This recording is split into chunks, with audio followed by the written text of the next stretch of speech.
Alright, hello everyone and welcome back to my channel. My name is Steve and today we are playing Antonym Obscure. Gay yearning romance. Let's hop into it.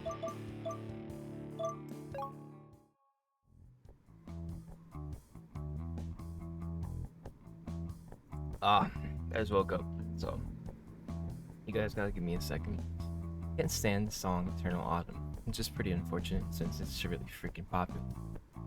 Anybody knows Eternal Autumn. It's so beloved. Anybody who it's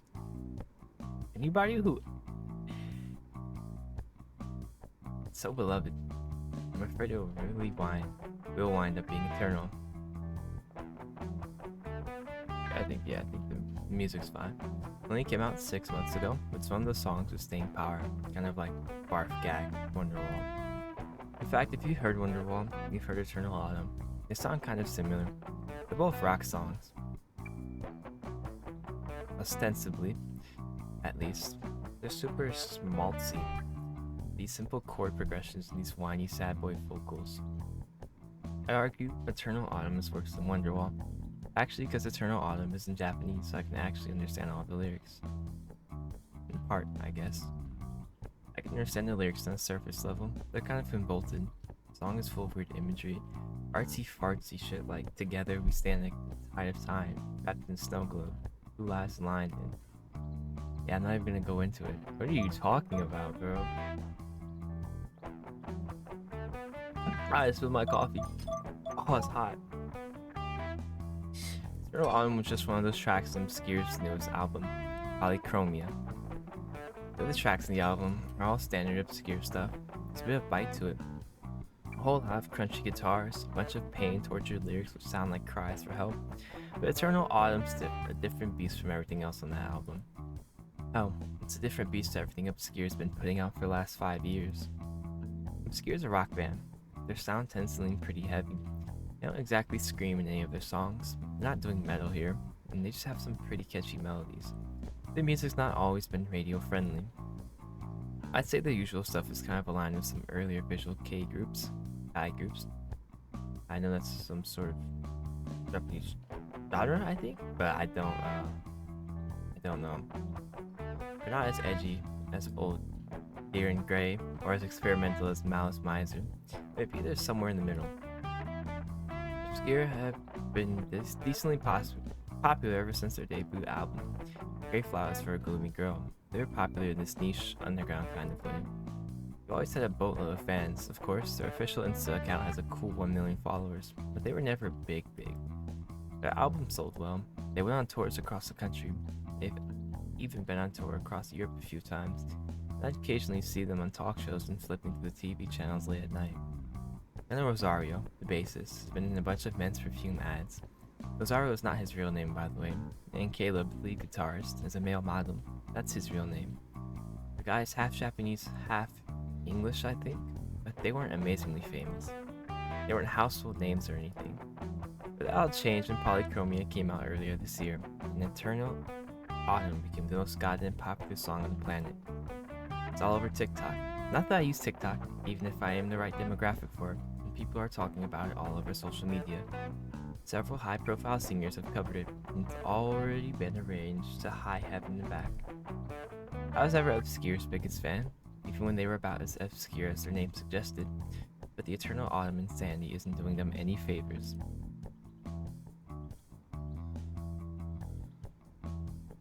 Lately, feels like I've not been able to go a single day without hearing it.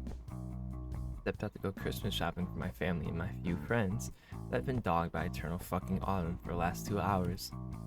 I've been inside about a dozen shops, and I've heard that song play in the last 3 stores I went into. No, I'm not kidding.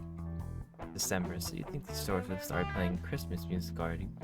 I think I'd welcome that, actually, over Eternal Autumn. But no, I can't have what I want. That would be too easy. Fuck. I can't stand that song. Not the breathy vocals or the flanger effect on the guitars. The lyrics that should be insipid, they actually kind of sound deep and poetic the more you listen to them, and that's it. I'm officially over this. I was able to buy a few gifts without going postal, at least, so I'm gonna count that as a victory. Might as well head back home now. Still want to buy a few more things, but I can do that later. I like to think of this little shopping excursion as a net positive. Even if I was non-consensually subjected to eternal autumn more times than any man should be. And besides, it's early December. Hokkaido? It's really freaking cold. As I've gotten most of it over and done with, I might as well go back now. I still want to pick up a couple gifts for my friends. Thinking about it, we aren't all that close. I do have friends. I'm not completely pathetic. And please don't look at me like that. But they're not BFFs. As a guy, I feel it's hard to make close friends in general. Exactly, bro. I was literally talking about this in I think it was in the kid at the back. I think I was talking about this in the first episode, I think it was. Men tend not to get too touchy-feely, and we don't tend to be all that emotional either. I have to get friends with my parents since they're my parents after all. They did raise me, and I can't exactly ignore my little sister guys at the office. Onikaido, Sasayama, and the others.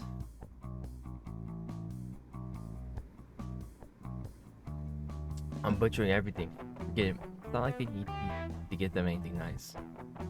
In fact, knowing Sasayama, he'd probably say it's gay for men to buy one another Christmas gifts, which, I mean, yeah, I am gay, so I guess everything I do is inherently gay. But I don't think buying people presents is an act performed solely by homosexuals. If that really was the case, I think parents all across the world would be pretty opposed to the idea of Santa coming down their chimneys for their children. Well, whatever. It's cold. I'm tired. And I don't want to bother buying a gift for Sasayama, so he can roll his eyes at me and say, "Thanks, man. I'm just not gonna get off with you. If that's what you're after. I just want to go home." I pause at the crosswalk. I carry a bag of goods in my hand, waiting for the light to turn green. I'm ready to head back to the station. While I'm glancing about, something catches my eye. There's a large billboard over yonder, on one of the skyscrapers which overlooks downtown Sapporo, and what do you know? Four very familiar faces are emblazoned on that massive billboard, faces I know a little too well. It's a bassist Rosario, looking a little like a debauched pirate in his shirt with strings that's open at the front, and Caleb, the lead guitarist, wearing a choker and looking all plaintive. Toa, the drummer, is kind of in the back, looking all mysterious, but he's definitely the least interesting of the bunch. He doesn't have a fancy stage name, he's not part European, and though he's a pretty good musician, he's the drummer. Nobody ever gives a damn about the drummers. In fact, I'm prepared to bet the most casual, obscure fans don't even know who Toa is. They could walk past him on the street and they wouldn't know him for your average salary man. Poor guy. It's almost reassuring, in a grim sort of way, to know that even a drummer from a band as famous as Obscure can't catch a break.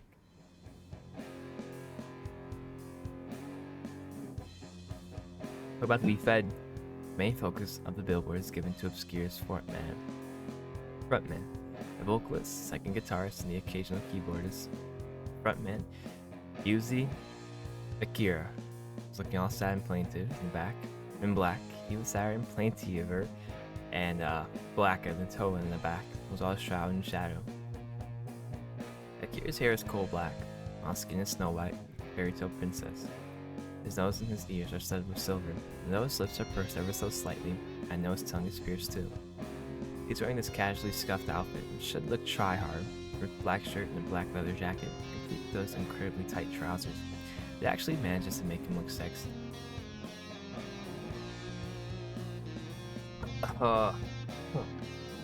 You see, Akira's my age. Well, he's about a month younger than I am, but positively oozes cool. He's this quiet, retiring guy. Really. Rosario and Caleb tend to speak the most during their interviews, but on these billboards, Akira dominates. He looks so striking, with those dark eyes of his, that I find myself frozen in place. The traffic lights already changed. I can hear this car screeching to halt on the road. I don't budge. Can't bring myself to.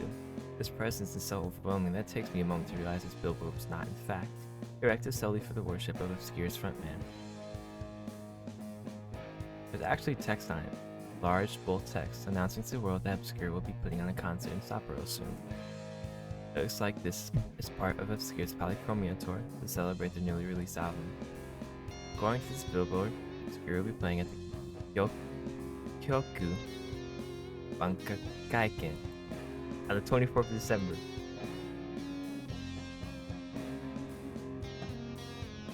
Huh. Huh. So it's a Christmas Eve concert, is it? That's pretty soon and kind of daring too.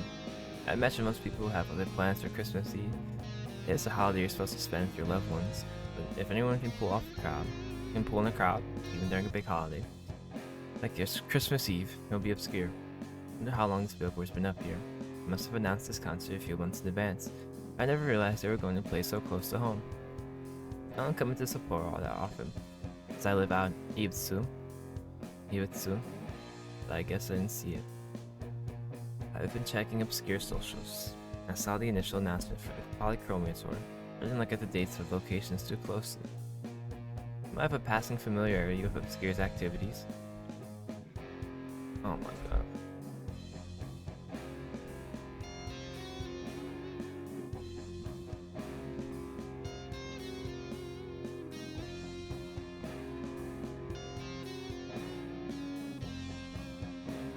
Slammed the door as loud as possible.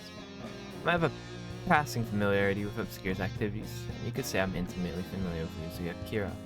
But I'm not a fan of their Xiaoge. I'd rather suffer the indignity. Find Sasayama a Christmas gift, going to have him affectionately call me a fag, then go and attend an obscure concert, especially on Christmas Eve. Might be pretty sad, yeah. It's not like I have a partner. I don't have all that many friends.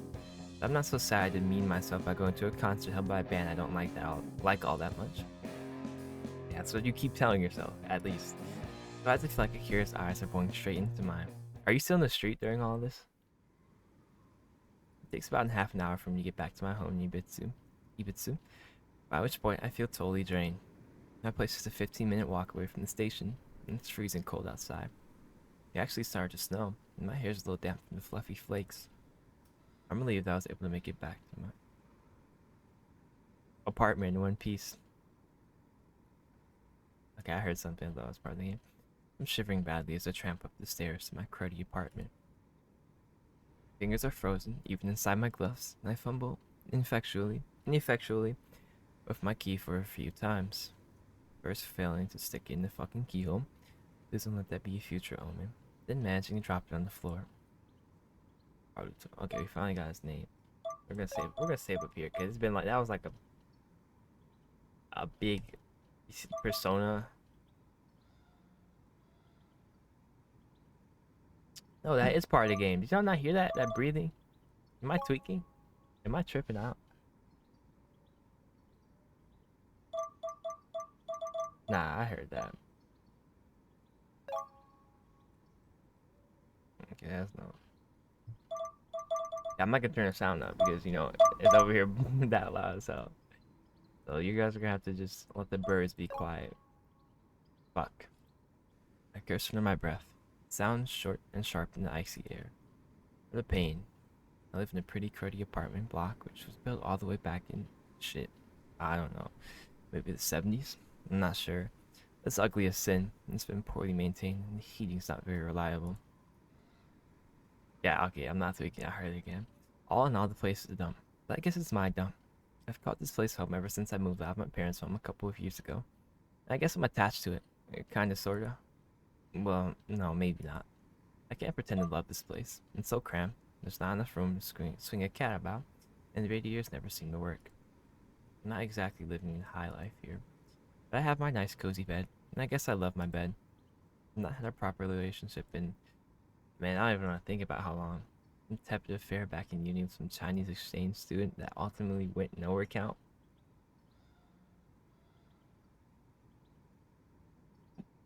But I can always rely on my bed. Probably the closest thing I have to a life partner. Which, okay, I know that sounds bad, but who doesn't love their bed? It's so nice and warm, especially during the winter. Please wait for me, my wonderful bed. I'm coming for you, just as soon as I get this stupid fucking door open. I finally let myself inside, my fingers still spasming and draw off my coat. Clothes are the next thing to go. Not like they did me much good. My scarf and my shoes. Newly undressed, I make a beeline straight for my bed. So tired I don't even bother to turn on the lights.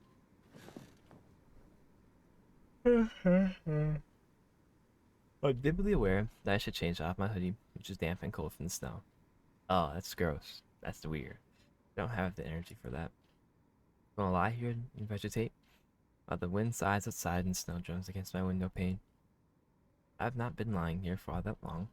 I can feel myself thawing out already. Sleep is beginning to settle on me, just like the snow that's piling up outside. A familiar face keeps swimming before my eyelids. No matter how fiercely I bury my face against the pillows, I can't stop thinking about Akira.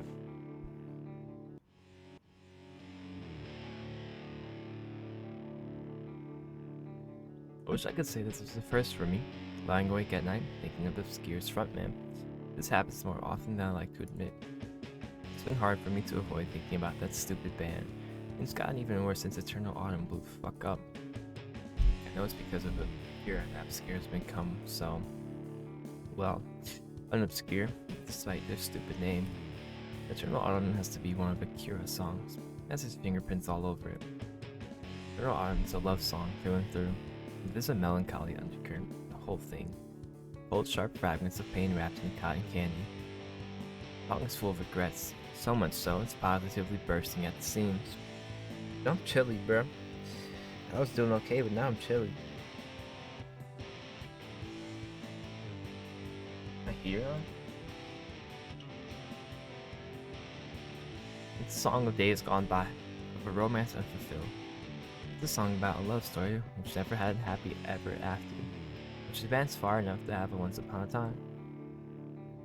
Excuse me. It's a song about the past, days we'll never get back. It's a song about Akira. I'm pretty sure it's a song about me. Dude, who are you, bro?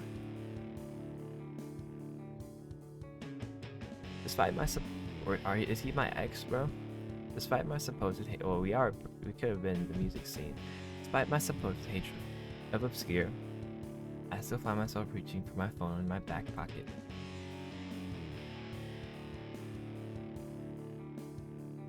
I what he's saying, he just relates to the song.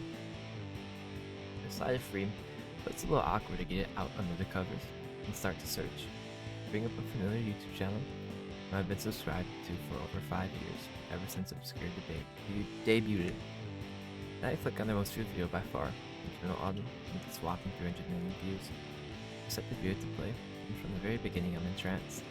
For a moment, I even wonder if Akira is thinking about me, if he knows I'm still watching him. So you know that I never once forgot about him. Wouldn't it even make a difference at this point if he did? Well, it's been 8 years since Akira and I went to school together. I can still remember what he looked like, what he acted like. I remember it only too well. Okay, lower drop. Big lower drop.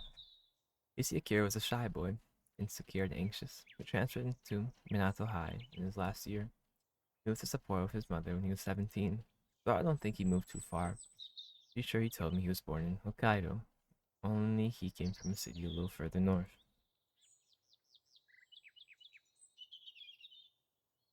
I don't remember all the precise details. It's been a while. We had a lot of meandering conversations peppered with meaningless words. He told me a little about his family, about his father who had divorced his mother to marry his secretary, my secretary of all things, not a little cliche, and his mother who done his best to raise him on her own. He told me a little about the old schools he's been to, now he'd been teased for being so shy, and usually so for such a tall boy. But we mostly talked about music. I used to play the drums, so Akira still is, I guess, a guitarist.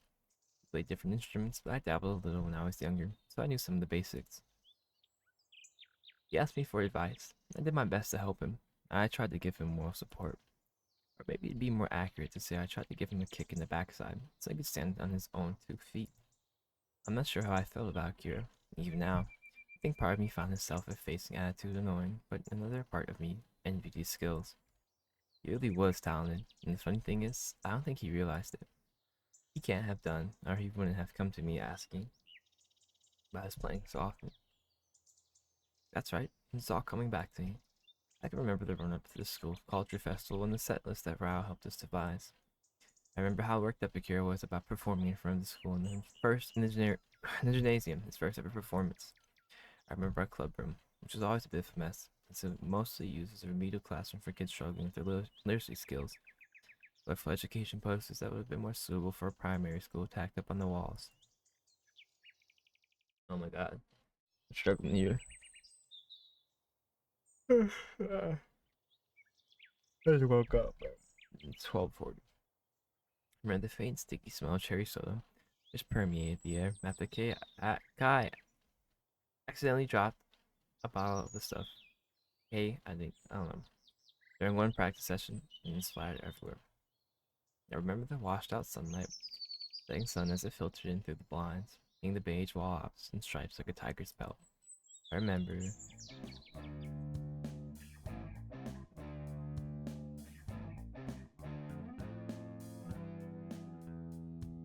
Hey, go little Akira.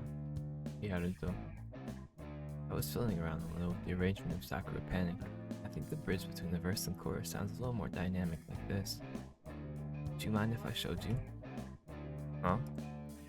I glanced at Akira disinterestedly, a rag in one hand and the bottle of disinfectant in the other. I only hung around the club room after our other band members. Yay. And Ryo and Taiki down so I could do some maintenance at my old drum kit. A little beat up. Well, drummers are meant to beat up their drums, I guess, so I wanted to give it a bit of a clean. It felt like the right time, especially since the school culture festival was coming up. I'm supposed to be playing. But my drums looked presentable. It's not like I stayed back because I wanted to listen to more of Akira's neurotic ramblings about music. In fact, that's the last thing I want to hear right now. You really suck at telling yourself the truth. You suck at being honest to yourself. But maybe this was back then before he came out. Or he accepted it. I just want to clean my drum kit and head on home. That was my plan at least, but... Are you looking for my advice again? If you wouldn't mind, I know that you helped Ryle write this song, so I wanted to see what your opinion was. I'm afraid it might disrupt the flow of the piece a little. It sounds good with the guitar, at least I think it does, but I wasn't sure how it would work with the drums. That's why he's so interested in what I have to say, isn't it? Well, it's nice to know he cares enough to ask, rather than ad-libbing during the concert like some ego-tripping asshole, but... I barely wrote the song. I only gave Ryo a couple ideas. Ryo a couple ideas. I'm not that into composition, you know.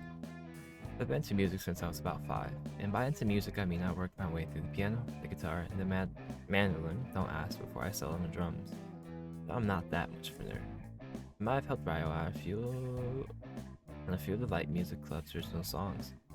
Sakura Panic, Makey Check-In, and Synapse Relapse. I only gave a few suggestions. Log writing isn't really my forte. Not exactly on Gox level here, but I guess I'm not completely hopeless.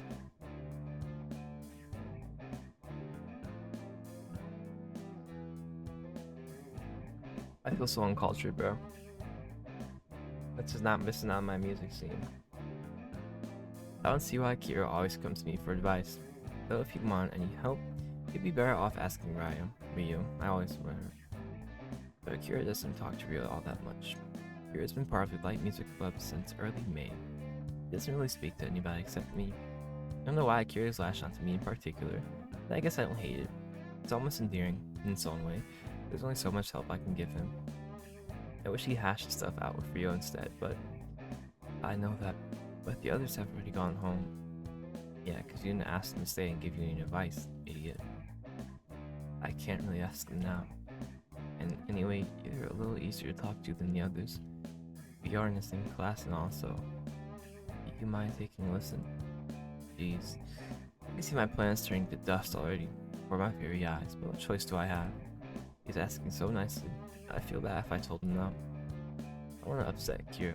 Maybe this is why he always asks me for advice rather than Ryo or Kei or Taiki. It's because I'm the only bleeding heart in the club who indulges him. Like he's too busy helping out his partner's store and hanging around the music club all that much. And I know Kai's been busy hanging out with his girlfriend. And Ryo, we don't really know what Ryo fucks off to. It's pretty mysterious like that. You know, I don't have any real plans other than reading manga in my room until my mother calls me down for dinner, so... Alright, fine. If you don't play for me that bad, you might as well. Let's see what you've come up with. Right. Thank you, Aruto. It's no problem. Are you gonna hurry it along? Some of us have things to do.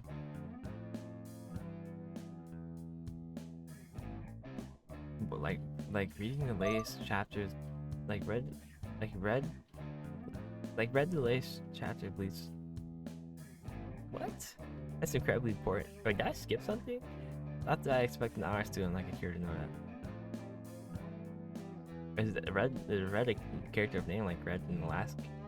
I don't know. He's never read a single issue of Shonen Jump in his life. He's way too studious. Right. Of course. I'm sorry. Akira readjusts his grip on his guitar, then rests his fingers against the fretboard. There's a small pause, a moment of silence. Then he begins to play. Oh my god, I'm in trance, bro. Song I knew well. So maybe I should say it's a snippet of a song I know well. This is Sakura Panic, one of Ryo's originals. When the tracks were playing, they played, and by we, I mean the unappreciated egoist. That's the name of our band. What corny name. The Slow Culture Festival. We have a pretty slim track list, comprised of only 5 songs, 2 originals and 2 covers. One of our cover songs is Hito ni Yashiku by the Blue Hearts. They don't look at me like that. I know they're an older band, but I still like them. You know, there's an instrumental to dig up her bones by Misfits. None of us are confident enough in our English to even attempt the vocals. We are set with this all planned out. We spent the last few weeks working on getting these songs down. It's been chained by numbers, really, sticking to the same old, same old. But Gear is not content to leave well enough alone. He keeps dealing with our songs for whatever reason, improvising the prego. Our Vago, I don't know what that is, some music thing on here, I'm not sure if they're... I'm not sure why he can't play the songs. He's supposed to, without all these little flourishes. I've gotta admit, he's doing a pretty good job at it. It'd be easier if he just played what he was supposed to, but this does sound better. There's way more texture. It's crunchier, I guess. I love that. That's my favorite word to describe a song. It's crunchy, bro. Like Two Hollows, bro. Two Hollows has so many, like, you know who has so many crunchy songs, bro? Damon Rush and The Help, bro. They have so many crunchy songs. Tenkus, bro. So many crunchy beats, bro. Tenkus, bro. If you wanna know what crunchy means, bro, listen to Tenkus, bro.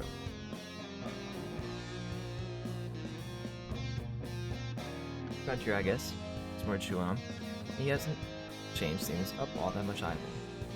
He only changed the song up a little bit. It sounds significantly better. Let's show off.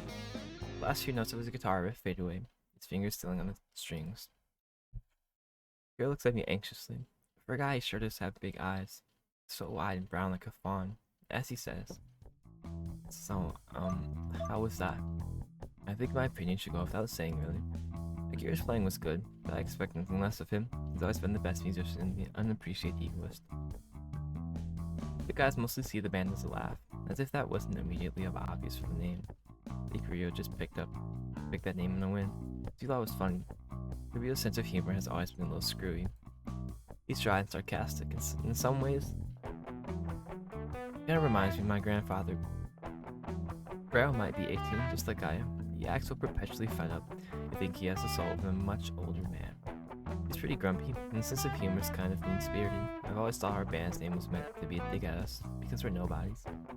Hell, you might as well have called us the Nobodies to make it extra explicit. But I'm getting off topic.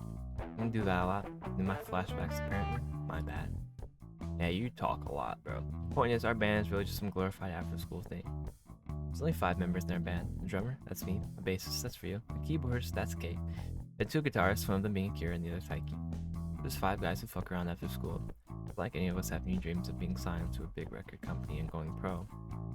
He was pretty smart, even if he acts forward and disinterested most of the time, and he'll be going off to medical school once you graduate. The rest of us don't have future career prospects and bad Rios, so I'm hoping hell I get to med school.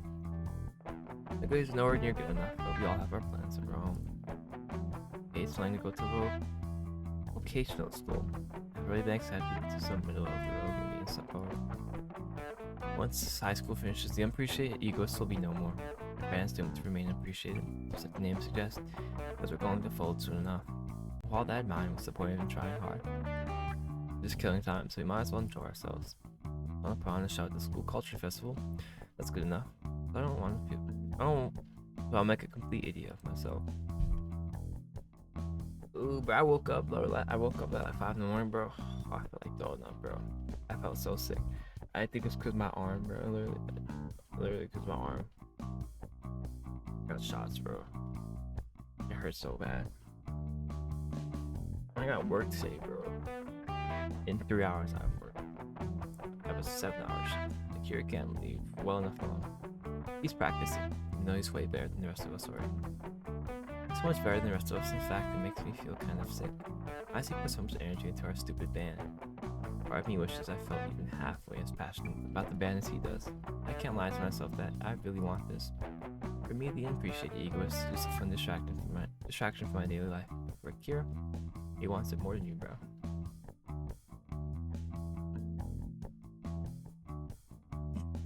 That's the one thing I'll never understand, bro.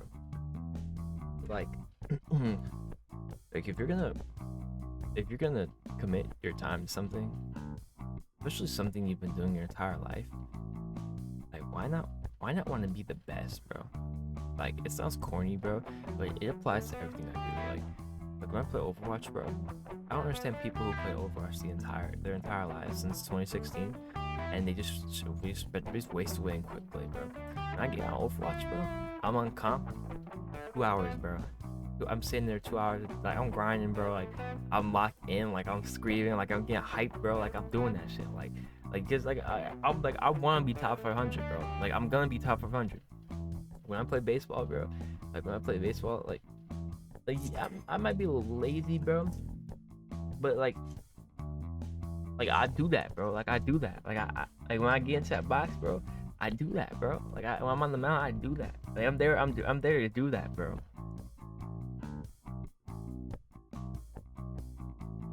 And that applies to anything. Like it doesn't even have to be competitive, bro. It doesn't have to be competitive. It can just be like if you're gonna learn something or do something, why not try to be your best at it? You know, like art, bro. Like it could be anything, bro. That's anything. Just give it your all. Like there's no regret in just getting good at something. Everything all right? Naruto? It didn't sound bad, did it? Fuck. I'll be damned if I know what the band is doing. I don't know if I care. I'm just about close enough that I can call him by his given name instead of the more distant you see. But we're not BFFs. I don't care why he works so hard on his picking and his bending, whatever the hell else he's been brushing up on. But I wish he wouldn't bother. So you know that makes the rest of us look bad.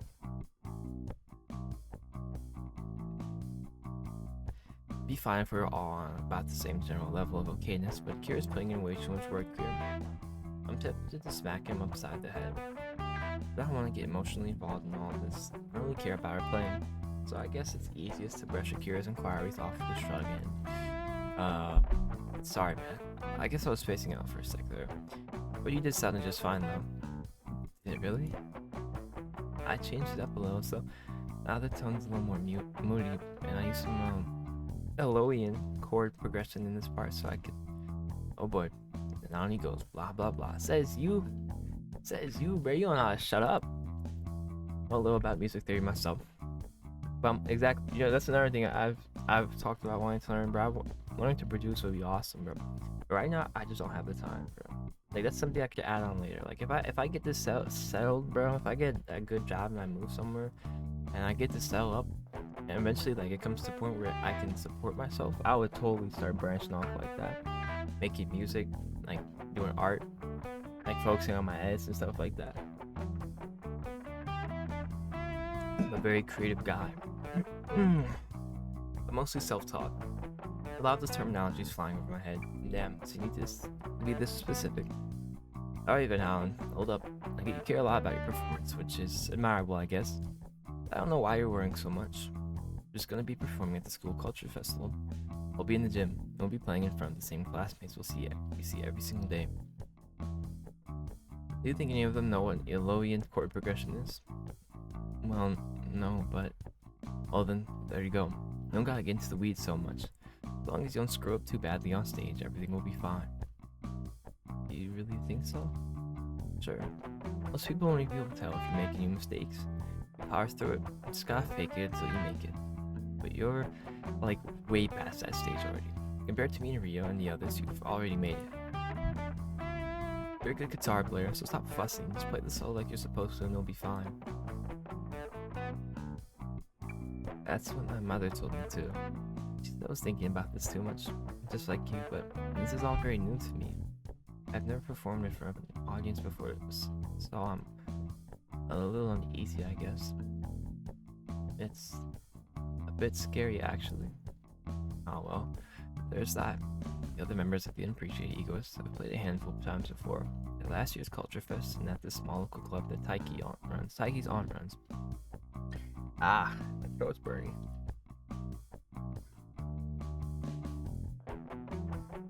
Y'all ever get like that weird cramp, like that weird burning cramp?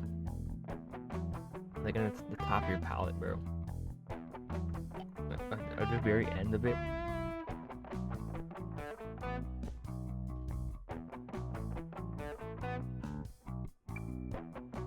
So weird. Like a weird itchy sensation.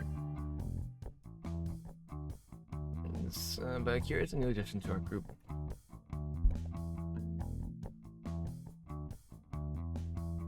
Only joined the school at the start of the school year. He's been a member of an Appreciate Egoist for all 3 months. Guess he's been thrown into the deep end, so to speak, but oh, come on, bro. You don't need to be scared. Now, if your skill level, you'll crush it. Crush? I mean, it'll be fine. You're way better than our last lead guitarist, Toru. But don't let him know I said that. I approached Akira and dropped my voice to a spiritual whisper. He'd be real sad if you know I just said that. Like he isn't sad about Akira at all. Being all but usurping his position already. Toru quit the light music club at the end of last year because he fucked up his hand playing basketball. Akira wound up joining the club and taking his spot at the start of the year. I think Toru's still sore about it, but he's always been more into basketball than he has the guitar. Playing was sloppy, and he was always making mistakes. Akira's far better than he ever was. It's a good deal better than Taiki too. When you think of it, maybe that's why Taiki's been helping his parents out at their store more lately, instead of hanging behind to practice. Maybe he doesn't want to show up and be shown up by Akira.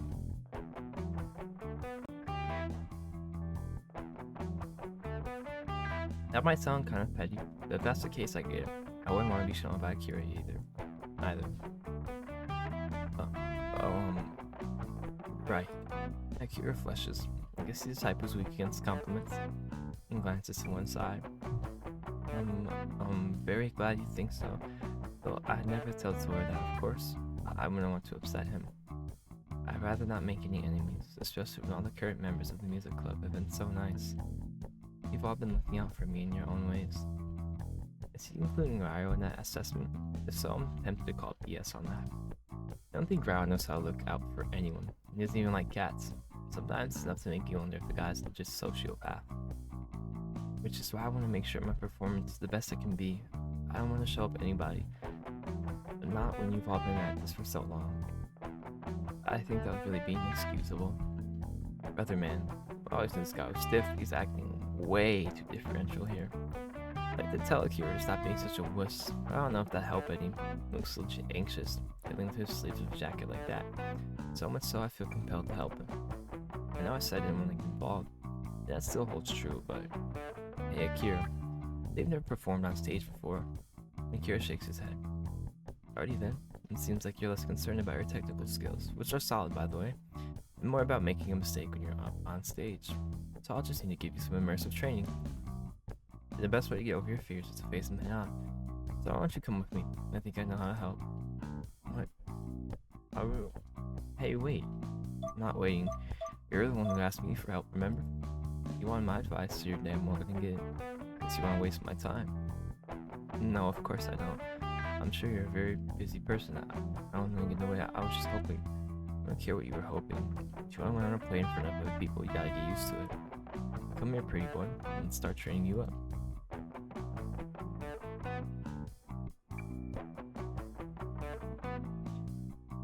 Ugh. I incline my head in the direction of the doorway, while Akira swallows, looking all pitiful. There's a small pause, a moment where Akira looks at me uneasily, and then, Alright, I'm coming. Huh? That's what she said. I think, with a small smirk. What Akira doesn't see, mercifully, since I already spun about on my heels. I exit the club room, where Akira was practicing, and step out into the hallway. The day is getting on, and the sky beyond the glass windows is a reddish yellow color. The sun slowly sinking in the sky. That looks a little bit like orange juice, and the clouds which drift around in it remind me of ice cubes. Akira and I stayed behind after school for a good hour and a half after classes let out. The hall was more or less empty. A couple of students passed by in PE uniforms. I think they might be members of the track team. It looks like the library is still open. The school is more or less deserted. It isn't creepy though, not like quiet schools are in horror movies. There's just enough people left to lend the school a cozy sort of feeling. Maybe it's because of the orange sky, which filters in through the windows. In any case, I've gotta hurry. School's gonna close in another hour, and I still haven't given Akira a proper pep talk. I'll be damned if I'm going to let him fuck up our performance at the school culture festival because of his nerves. Not that I really care about the school culture festival or anything. Yeah, I hate people like this, bro. I hate people like this who avoid it. So, like, you're okay. This is this is exactly what I was talking about. About like giving your all. Like, I hate people who you're hypocritical. That's what I'm trying to say. This dude's hypocritical. Like, he's saying, I'll be damned if I let him fuck up because of his nerves. Not that I really care or anything, because you do care about the school culture festival. You probably do care about music. But it's probably one of those cases where it's just like they don't take that step forward and they're scared of commitment, bro. And they're anxious of their own skills. So, they just like they act so nonchalant, oh, it's whatever, bro. It's just something fun. But deep down, they really do want to do it, but they just won't make that commitment. You're sorry, bro. You're sorry. That's all I have to say. People like that are so sorry. Like, I can understand if it's like because of specific circumstances, but like when you're in high school, bro, and like this he's only in high school. He's going to college, and you can still like do that. Like you saw earlier in his apartment, he still had all his instruments and music things in his apartment. So it's very clear he does love music. Okay, no matter how much he says he doesn't, he does love music. So I mean, I guess what I'm trying to say is stop being pussy, bro. Stop being scared to commit and take that step forward, bro. That's something you love, bro. That's something you love, bro. But there's gonna be a time. There's gonna be a time. There's gonna be a time. There's gonna be a time where you're not gonna be able to do what you love anymore. That's just common sense. I just don't want to make any stupid mistakes. I need Akira to get over how stupidly self-conscious he is. Which is why I lead him through the quiet corridors all the way up to the roof. Oh, are we allowed to come up here? It's fine. Do you see? A little key in my right hand. A silvery thing which winks in the sunlight. Place the key to unlock the door. Well, duh. Which leads onto the school roof. Step outside. Students are supposed to come up here onto the school roof. Some of us have special privileges, including yours truly. Akira must be wondering about that. He looks at me curiously and says, "Why do you have that?" Oh, it wasn't too hard to get my hands on. It's to go on a date with the head mistress. No, she has her thing for younger guys. Huh? I'm teasing, of course. I mean, isn't it obvious? Akira is so pure that it looks like he's taking us at face value. Is that really alright, though? I mean, there's young, and then there's young, and she's a teacher. Here, Akira's voice drops into a scandalized whisper. Even though there's nobody on the roof to overhear us, he blinks, looking all abashed, and he mumbles, "Isn't that legal? She could get fired for that, or thrown in prison. There's no way that's allowed. It seems... How?" Akira doesn't get a chance to tell me what it seems, because because I deliver a swift flick to his forehead, which makes him mute. What was that for? Just to make you calm down. Now listen, of course. I'm carrying on some sordid relationship with the headmistress. She's like 60, and she's already married. I think she has grandchildren that are our age. I do have some self-respect. Even if she did make a move on me, I wouldn't exactly reciprocate. What do you mean, wouldn't exactly? Then why did you say you did?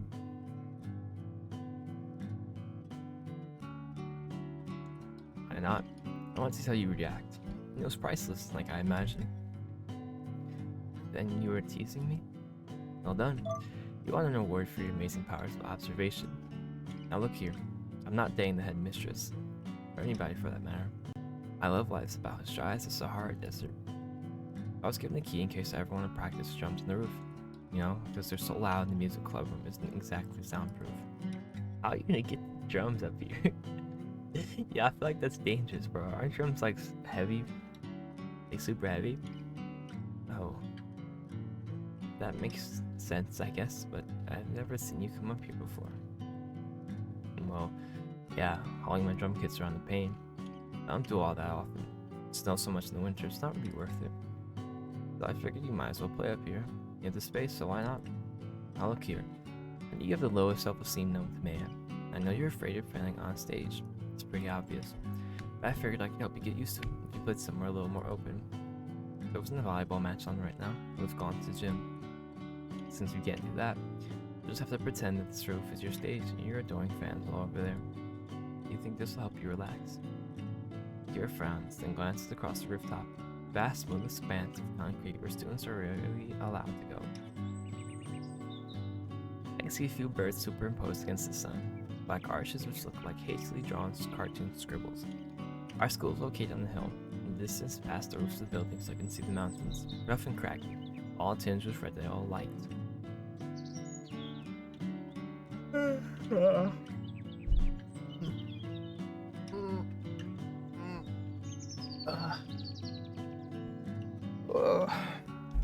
I feel like crap, bro. Press a hand to my neck, massaging it, while Kira continues to stand there. He blinks and says, "It might help, actually, if nothing else. It should make a nice change of pace from playing in the clubroom. So I was wondering about something, actually." What sort of something? Well, I don't know if you'd be interested. Right, I guess I won't know until I ask. Kira swallows and glances at me shyly. I don't want to impose but since we came all the way up here, I've been practicing our set list for the Culture Festival show during these last couple of weeks, but that's not everything I've been doing. I've rang a song. Oh my goodness. Actually been composing a song of my own. Oh yeah? Yeah, the idea just... Oh, you already? Eternal Autumn. Okay, Eternal Autumn. It's autumn, bro. You know, the autumn, the leaves are changing, colors changing, okay, colors changing. Snow is starting to come down, you know. The skies are orange, yellow, perfect gradient, okay. Eternal Autumn, bro. Flashback to the present, okay. Akira is reminiscing about the amazing times he had with his boy Haruto, and he wishes it was eternally autumn. Or maybe right now he's writing Eternal Autumn, and he never released it, or he never told him the name of it. You never know, but I know the song's clearly about what's going on right now. The idea just came to me, I guess before I was about to go to sleep. I like the melody, so I figured I'd scribble it down, but I didn't intend to do anything with it. It was just a bit of fun, I guess. I didn't think it'd be anything serious, especially when I was still practicing for the Culture Festival. But I had a few more ideas, and I got kind of into it, so I started to noodle away at the song in my spare time. And before I knew it, I'd more or less finished it. I still haven't gotten the ending down, and some of the transitions are kind of rough, but I just thought it'd be nice to share with somebody. And you wanted to share it with me. If you wouldn't mind hearing it, I don't want to be a bother. But I've composed a few songs before, and this is the first one I've really liked. I wound up scrapping the others since they sounded too derivative. I think I took a bit too much inspiration from Yava. This one stood out to me. I think it sounds nice. If that doesn't sound too big-headed, I was thinking it might be nice to play it during the Culture Festival too, if we have a spare couple of minutes. But I'd really like to hear your opinion first. For all I know, it could be utterly terrible, and I've just convinced myself it's decent. I've been fiddling around with the composition for a while, so I can't really tell. I need a pair of fresh ears, if you don't mind. So Akira wants me to be his audience, does he? This is nothing new. He's always asking for my opinion, but he's never asked me to listen to an original composition of his before. He likes to put his own spin on existing songs, like he did with Sakura Panic earlier. He's always modifying someone else's work. Ryo's in the case of Sakura Panic. I didn't know Akira composed his own songs, but maybe I should have. It seems like the sort of would. I'm actually impressed he was able to work up the courage to ask me to take a listen to, and potentially tear into something he wrote himself, but so you want to play this at the Culture Festival? If there's enough time, and if it's good enough, of course. I don't really know if Rio would be alright with it. I think it might be a bit too sentimental. Well, I wonder. Damn. I'm sorry. Holy cow. Hope you guys didn't just hear that loud ass cough. I don't know. I can't make any final decisions. I'm not the leader of the band, but it's probably too late to change our plans. I mean, we only have a week left until the show. It all seems a little bit last minute, and you know how Rio gets when it comes to planning shit. Alright, of course. Akira laughs awkwardly, in his very Akira way. So mild-mannered and self-conscious, it kind of makes me want to deck him. Is he supposed to be a guy? Why is he so shy? At least way taller than I am. You'd think he'd be more confident, but I guess not. He's nothing like KR Taiki. And he's definitely not like Rio. Not quite like any of the other guys I've ever met before. So I want to look out for him. Wonder why that is. I'm sure my little sister would snicker at my ignorance and directing some sort of CD boys love drama CDs she loves so much. If I want any help answering that question, but that's not an avenue I'm prepared to go down. It's not like this is the gay thing. Yeah, okay. I want to support Akira. If I can, yeah, okay, this was before he came out, like I thought. If he's more talented than he gives himself credit for. He's a gifted musician, but he can't seem to see that. Guys are always the most hardworking people who are the most blind when it comes to recognizing their own abilities. It's actually really irritating. Well, you're right about that. I wouldn't want to ruin Rao's plans, especially when we've been practicing that Blue Hearts cover. But I still like to play the song for you, just to see what you think. It's fine if we can't play at the Culture Festival. It probably isn't ready for that, to be honest. It's still a rough draft, like I said, but I would like some feedback. Would you mind? Sure, knock yourself out, but not literally, of course. I'm kind of interested to see what you've been cooking up. Right. Thank you, Haruto. The song doesn't have a name yet. Exactly. Okay, so I was right with my thing. Like, I care about that. Names are the last thing I fuss about when it comes to music. Trust Akira to worry about something girly like that. But I hope you enjoy it. Akira doesn't say this as a statement, of course. I hear the question mark working its way into his words, spoiling whatever dignity he might have had. His shoulders look stiff, like he's about to march off into battle. And geez, why is he shaking so much?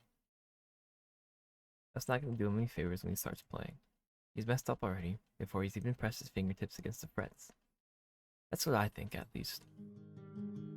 When Akira starts playing his nameless song, his work in progress, all of my pessimistic thoughts are soon silenced. Akira's song is, well, soft and gentle. It's more melancholy than I expected. There's a real pathos to this song, as his fingers find the well-thumbed strings of his guitar. It's a deceptively simple song. The chord progressions aren't anything special. The fingerwork doesn't seem too fancy, but the BPM is a bit on the slower side. It's not really a rock song. It feels more like a ballad. There's something haunting about it, almost ethereal.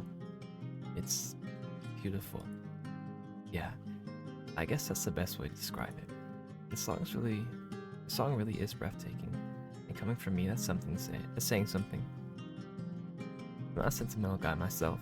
In fact, I'm the opposite of sentimental. Gohan is always telling me I should be more tactful. I need a clue. Like that's something you can pick up in the convenience store alongside a copy of Weekly Shonen Jump. I'm pretty matter of fact. I don't mince my words. I speak pretty bluntly. I don't really care about sparing other people's feelings. I don't cry when I watch movies, but especially sad songs. I've gotten a bit sniffly once when I saw a seal being made in some documentary, but that's about it. Listen to a lot of music from all sorts of bands. Japanese, Chinese, American, British, you name it. Akira's song.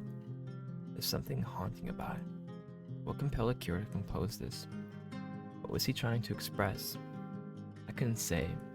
But despite Akira's obvious discomfort about playing in an unfinished piece, it's undeniably effective. I find myself drawn to the song further and further until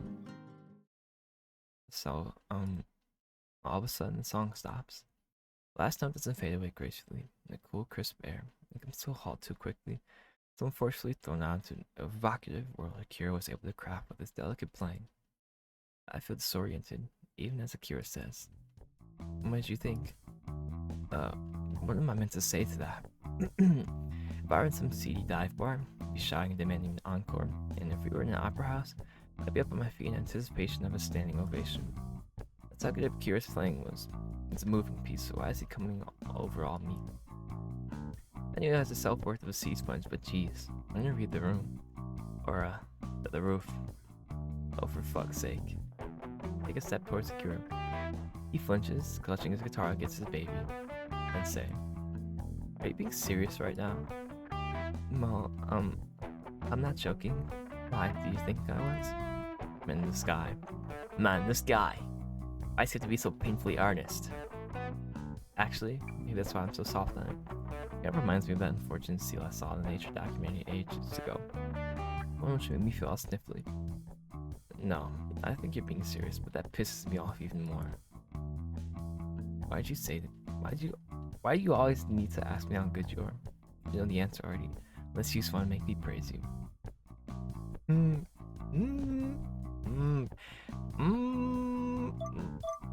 That's not far-fetched.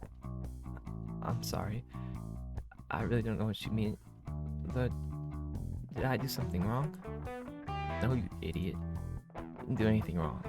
In fact, it's the exact opposite. You play so perfectly, it's almost criminal. You're way too good at the guitar. Are you sure you aren't like descended from Jimi Hendrix? I mean, what the hell? Huh? Did you really mean that? Yeah, I mean that, but don't make me repeat it. You don't want me to keep kissing your ass, do you? Of course not. That's the last thing I want. I want to stop being such a weirdo then. I don't think you're fishing for compliments, and they're not calculating enough for that, but there's such a thing as being too humble, you know? The song's great. I liked it a lot. If you play it for Ryo, I bet he'll love it too.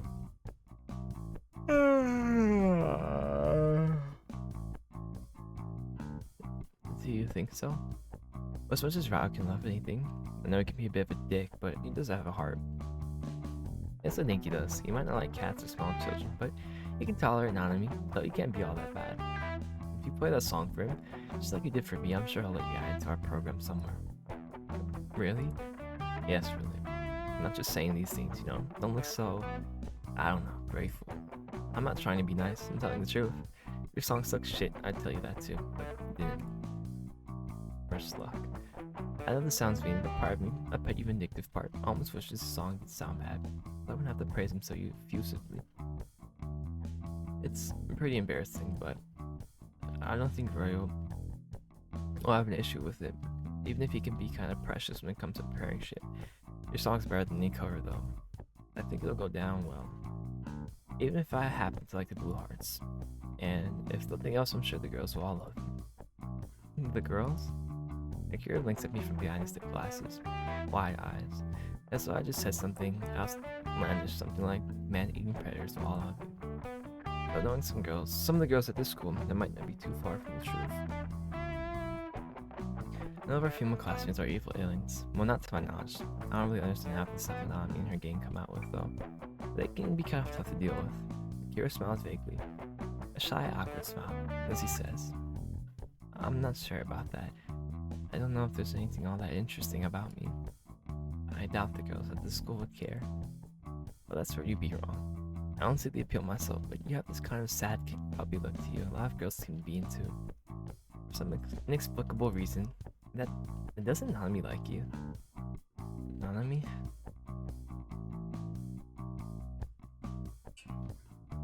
Keeps me on my coffee breath. You know, Ryo's friend. One who always rolls her skirt up, the flashy girl. Oh, maybe she does. If I'm honest, I've not been paying attention all that much to, any girls. I've been too busy practicing. I want to keep getting better, so... You're gonna ignore every single girl who looks at you? Oh, it's your loss. I can't say I get it myself. but maybe I kind of can. In Ami's case, I don't know if she'd make a good girlfriend material. She'd make good girlfriend material. She's so aggressive.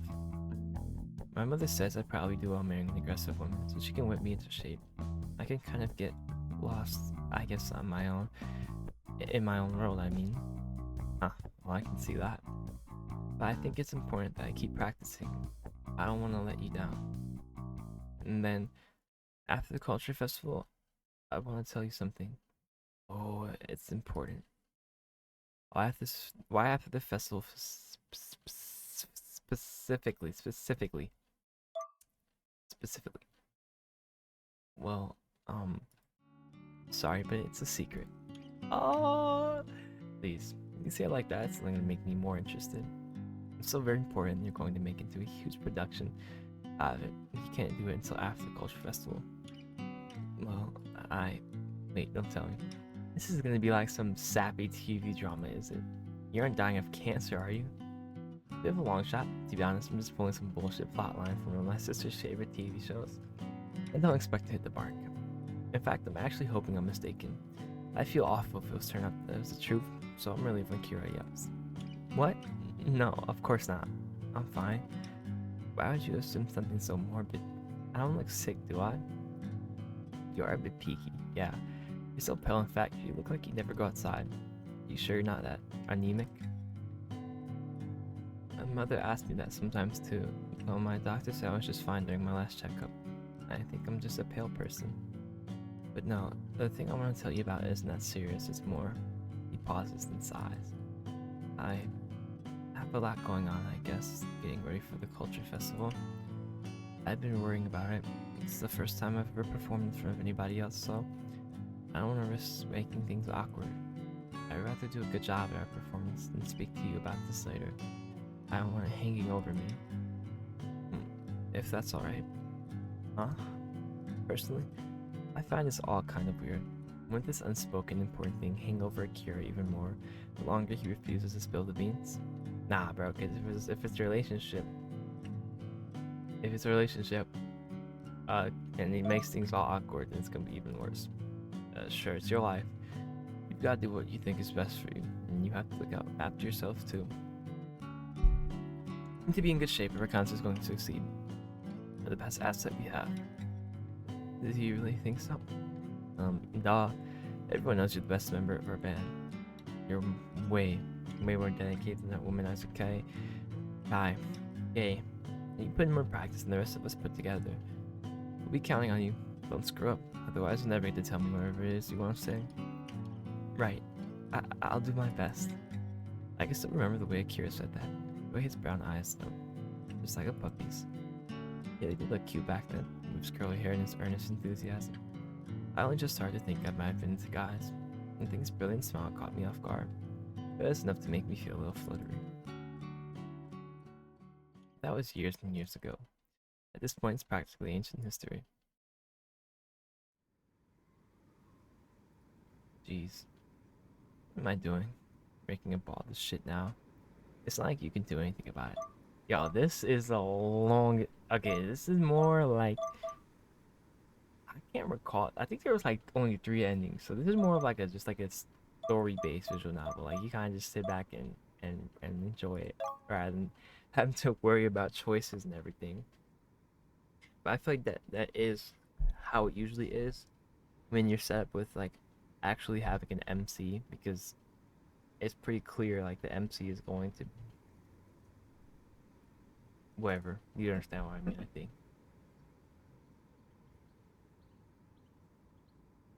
It's not going to do anything about it. I never did get to hear what Akira wanted to say. Of course, I knew it. I knew it. I was thinking like, oh, I never, like he never got to say it. And it's so clear, bro. I never did get to hear what Akira wanted to say to me after the school culture festival. And now, 8 years have passed. I doubt I ever will. It's pointless to even dwell on it, but I still find myself sighing. I was watching the official music video for Eternal Autumn. It's since shifted away to some DVD rip of a concert Obscure held a couple years ago. I think it's part of their Bark Wild Stainless Steel tour. Anyway, this rip is high quality. There's a few sweeping shots of the concert hall, which is a pretty big venue. It's like I can see around 5,000 people. I have close-ups of Kira too. I would check Kira, my brow furrow, as he sings his way through an obscure classic, one of my favorites. This is from 0 to 1, one of the darker, grittier songs. Kira is singing it with real passion. His eyes narrow, face screwed up as though he's in real pain. His piercings glint in his ears beneath the harsh stage lighting, and his eyes are dark with makeup. Bro, let me see him, bro. He's just by all rights look ridiculous wearing his distressed fishnets, his eyes shadow dripping down his face like fox tears. Irritatingly enough, it's the exact opposite. Somehow he manages to make the whole living corpse thing look appealing. Was Akira always just handsome? I guess he was a reasonably good looking guy even back in high school, but I think his anxiety ruined his looks a little. Nah, bro, you're just not hungry like me. He was always walking around with his shoulders slumped, his eyes to the ground. It's like he was afraid of making eye contact with anybody. Just knowing how curious he probably was. I think Akira had a few fans even back then. I remember at least one girl from our class gave him chocolates on Valentine's Day, but he didn't stand out in a huge way. Akira might have been handsome. He was always too shy and self-conscious to capitalize on it. Akira I can see on stage. However, it's nothing like the Akira I remember. He looks out at a large audience perform without flinching. He sings his heart out, his voice rough off in the sheer intensity of his emotions, and he sings. As he sings, like you're cooked either way, bro. Like before, he was just like a shy boy, but now, bro, like he's growing up, bro. Like the second he finds you, bro, you're done. You're done, bro.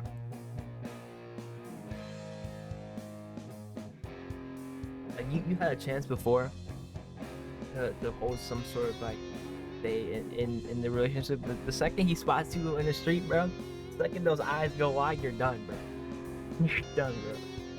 He's gonna hound you down. He sings his heart out, and his voice rubs off in the sheer intensity of his emotions. All these years of being alone, yearning for you, bro. And as he sings, he manipulates his guitar with such dexterity, enough to take my breath away. I used to joke back in school. He fancied himself as the next Hendrix, but these jokes don't seem quite so jokey anymore. Akira was talented even back in school. He was improved in leaps and bounds. Then he wondered that Obscure became so popular.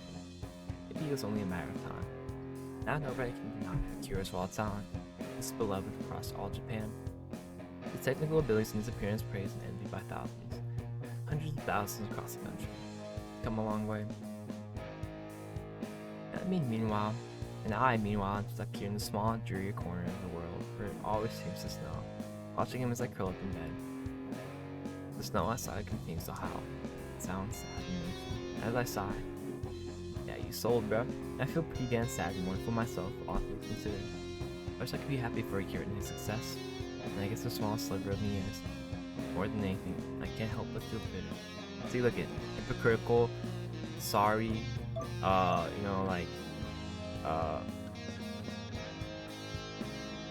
like you're sitting here like bitter as fuck, bro, because you didn't give it your all, you didn't commit to it, you didn't chase. Like, I don't know what happened after high school, bro, but like if you wanted it that bad, bro, like you could, like you saw his skill, bro, like you knew he was skilled, bro, like you could like, bro, let's start a band together, let's start a band together, just me and you after high school. Or I don't know if they moved to college, I don't know, they might have moved away, because they did say going to college, I don't know where, or they could be like, let's go to music school. I don't know if there's music school or whatever, but yeah, you could have done something. If you wanted that bad, bro, you could have done something. And it's clear Akira wanted it, bro.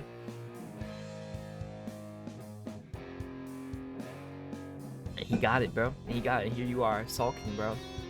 And like, bro, and you're over here sulking, bro. And it's not even over, bro. Like, it's not even over. Like, bro, what? Like 8 years ago, he was what? 17, so now he's 25, 26 at the max, okay? 25, 26, you're still in your prime, bro. You're still in your prime, bro. You don't want to dip out your prime till like 30, 35, bro. If you actually take care of yourself. Bro, you could have been learning, going over your skills, you could have become a solo artist, you could have done all this in this time. But instead, you just let your life waste away, doing nothing. That's why I don't understand. But people have so much time on their hands, and they don't take advantage of it, bro. Like, bro, I'm not very like, okay, like I sit in my room all day, okay? I sit in my room on my PC all day, but I still find time to do things I enjoy. Like I play baseball, okay? I play baseball, I've been studying to learn Italian, bro. Um, I go to gym. I work on my body, bro. I um, I work on my flexibility. Like I stretch every other day. I work out every other day.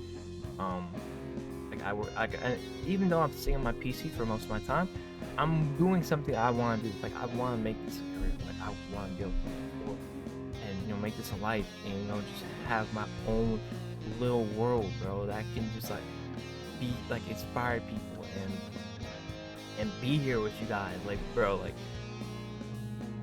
I work on editing, bro. Like I do my edits, bro.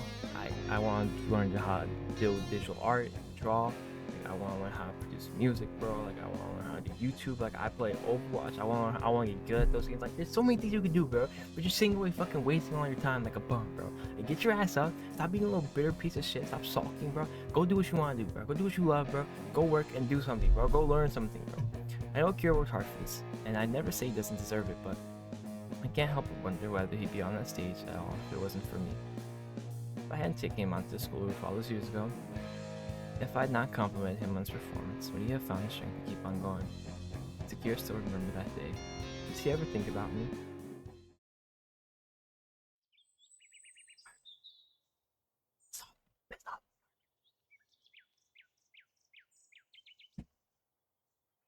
I feel a little groggy when I wake up the following morning. I'm pretty out of it.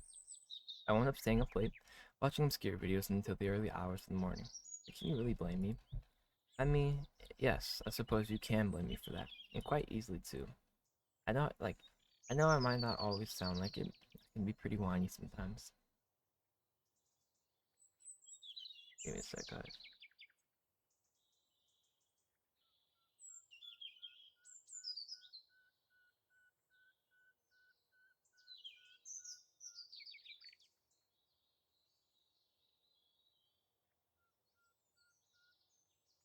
But I'm a fully grown adult. I have a job and everything, and I even pay taxes. Oh, nobody's in charge of my life except me. No who sets my own bedtime, which means there's nobody's responsibility but mine to go to sleep at a sensible hour. I really shouldn't have wasted so much time last night watching obscure videos and performances, and worst of all, interviews. I couldn't stop myself. I must have been bitten by the obscure bug. Maybe you could say I fell down the obscure rabbit hole, because I wound up watching a whole load of YouTube videos, one after the other, until gone. 4 in the morning. Good thing today is a Sunday, so I don't have to work. I woke up late, just after 11, and I feel exhausted. I lie in bed for a while, curled up on my side, contemplating my poor life choices. Before with the theatrical groan, I forced myself to get up. Might as well have to shower. I usually shower before I go to bed, but I guess I forgot yesterday since I was so obscure brain. I feel vaguely disgusting, and I stink of stale sheets. I'm decently hungry too, since I neglected to eat any dinner last night. I wonder if I have anything nice for breakfast. I think I should have some bread, at least. But I don't know if I want toast today. It doesn't feel filling enough. Now you're gonna go out, and you're gonna spot him. That's how it's gonna go, right? I'm not exactly the best to cook out there. I'm not completely incompetent. Probably stick some rice in the cooker, and I should be able to make some miso soup. It's fine, bro. He's fine, bro. Man. I think you're ready to face the day. This is gonna be me. That's gonna be me in 8 years, bro. It's gonna be me. I'm gonna be a loser sitting in my own apartment and zero like socialization, zero love life. I'm on stepping stones there, bro. I'm about 50% there. 75. Not that I have any plans, and then an hour later, I start to eat a very late breakfast. While I eat, I went up on my phone, and like last night, I went up searching for obscure. Now I'm slightly more awake. My thoughts turn to the billboard. Turn to that billboard I saw yesterday. Advertising the upcoming obscure concert in the Kyoto Uncle. Go, bro. Go with your man, bro. I wonder if I could find any more info on it. Let's see. How expensive are these tickets anyway? I commence a quick Google search, plunging myself even deeper in the rabbit hole, and then, damn. Tickets are. I feel you, bro. I had the VIP for Nate Save at 150. That's not that bad though. Bro, I spent 300 for. I spent 300 for Chicago and 2 All Star tour. Let's see how expensive are these tickets anyway. Yeah. So of course I knew they would be. That's the sad thing about your favorite artist getting so popular. Tickets go from $30 to 100 because resellers, bro. We are talking about Obscure. I did leave it pretty late to start looking into buying tickets. Concerts in a fortnight, which is cutting it real close. When it comes to more well-established bands, it's best to try and snag tickets as soon as possible. You gotta get them in pre-sale. There aren't any tickets left for the show on any reputable sites. You only find scalpers who sell tickets block for 3, sometimes 4 or 5 times what they're actually worth. Exactly. The prices of these tickets fluctuate pretty wildly. The only chance that you have getting something low after everything sells out is you have to wait until like a week till the day of the concert. If you could snag a because they start throwing the prices down like to get them out of their inventory because they have to sell them. Prices of these tickets fluctuate pretty wildly, starting from around 50,000 yen to absolutely eye-watering 250,000 yen. And I'm not joking. What the hell, man? I knew Obscure was popular, but I didn't know they were this popular. Boys Kill One isn't even a huge venue for fuck's sake. I've been there once before, and I think I can see maybe 2,000 people. I'm not sure. Maybe that's why these tickets are so scarce and expensive alongside it. I guess there aren't all that many on the market. No way I can shell out one of these tickets though. Not even a ticket on the cheaper end. I don't think I have 3,000 yen knocking around in my bank account right now. But I probably shouldn't dwell on that. That'll make me feel depressed. It's a shame, but I guess I'll have to give up my idle fantasy of seeing Obscure. What would be the point in going to their concert anyway? I haven't seen a cure in years, and I doubt he'll be able to spy me from all the way up on stage. Life isn't a romance manga, or boys love drama CD for that matter. These chance encounters years later, between two estranged high school sweethearts. Don't just happen. The world doesn't work like that. So I tell myself at least. But as luck would have it, I still managed to snag my grubby Midsommar ticket for Obscure's upcoming gig. I end up visiting my parents the weekend before Obscure's concert, which means as a matter of course I see my little sister, Dawn. Dawn is 4 years younger than I am, and she just finished up at university. She's been living with our folks since graduating while she hunts for a job, which seems to suit her just fine. Dawn always gotten along with her parents better than I have, maybe because she's a huge baseball fan, like my parents, so they always go to games together. Kinda funny. Dawn loves baseball so much, and her other hobbies are so typically girly. Mostly, she likes steamy romance stories between pretty boys. But hey, it's good to have a lot of interests, I guess. Personally, I couldn't care less about baseball, so I've never bothered tagging along on these outings. Bro, Japanese baseball is a whole different level, bro. Like, they literally they live for that shit. Like, it's insane, bro. I don't know what that one tournament is called, Kaioshin tournament or something. I don't know. I don't know, but bro, it's insane, bro.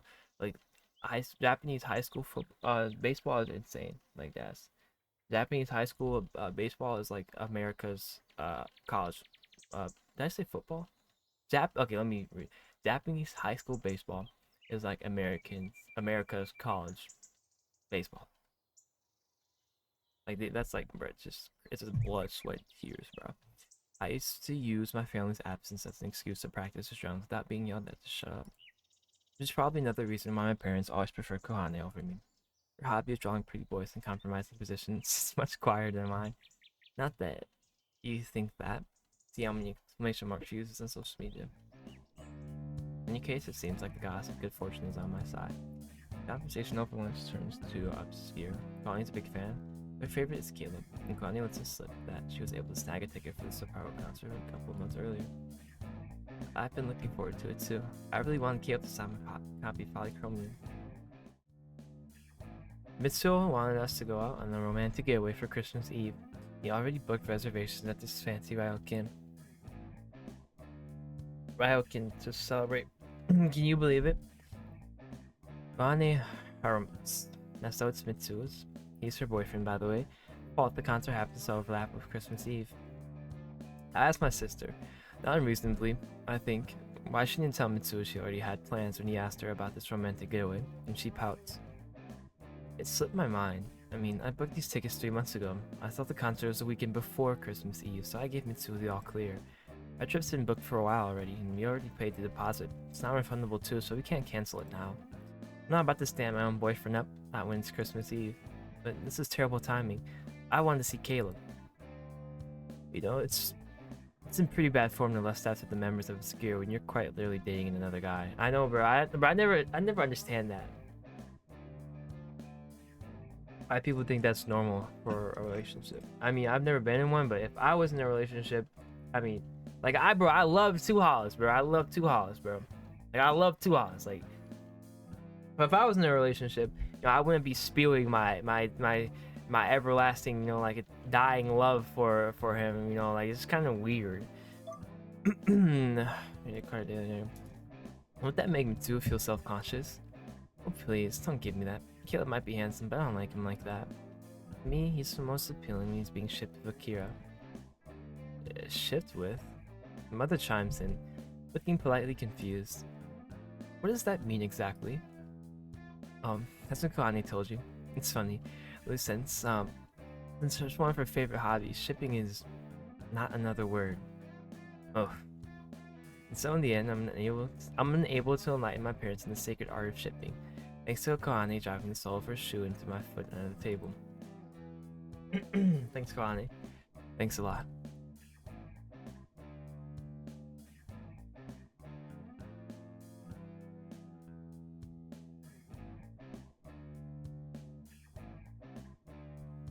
She might be the favorite child of the family, but I guess there are some things she hasn't been able to tell mom and dad. I wonder how a conversation like that would go. How would Kohani come clean to our folks about her obsession with pretty boys making out and dicking one another down? Boy, I'd like to be a fly on a wall during that. In any case, I'd mentioned I'd been looking into tickets for obscure Sapporo show myself. Gotten kind of interested in them lately, I say, and Kohane soon takes the bait.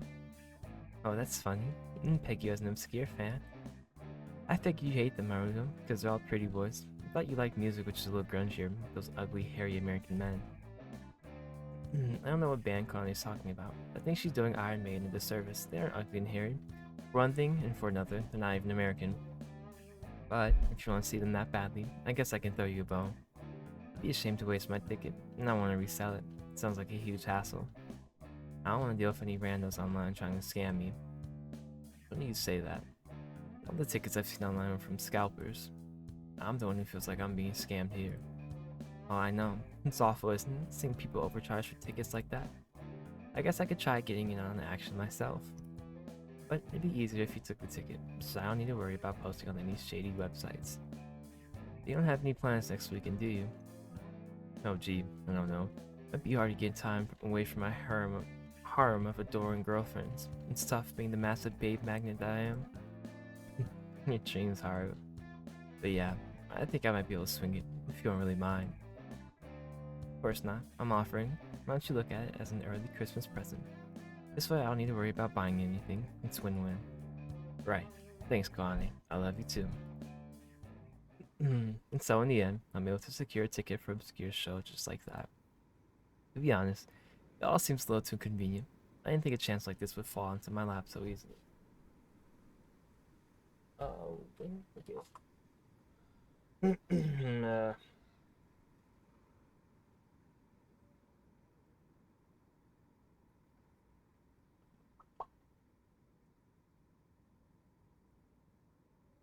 To be honest, it all seems a little too convenient. I didn't think a chance like this would fall into my lap so easily. But now the opportunity has arisen.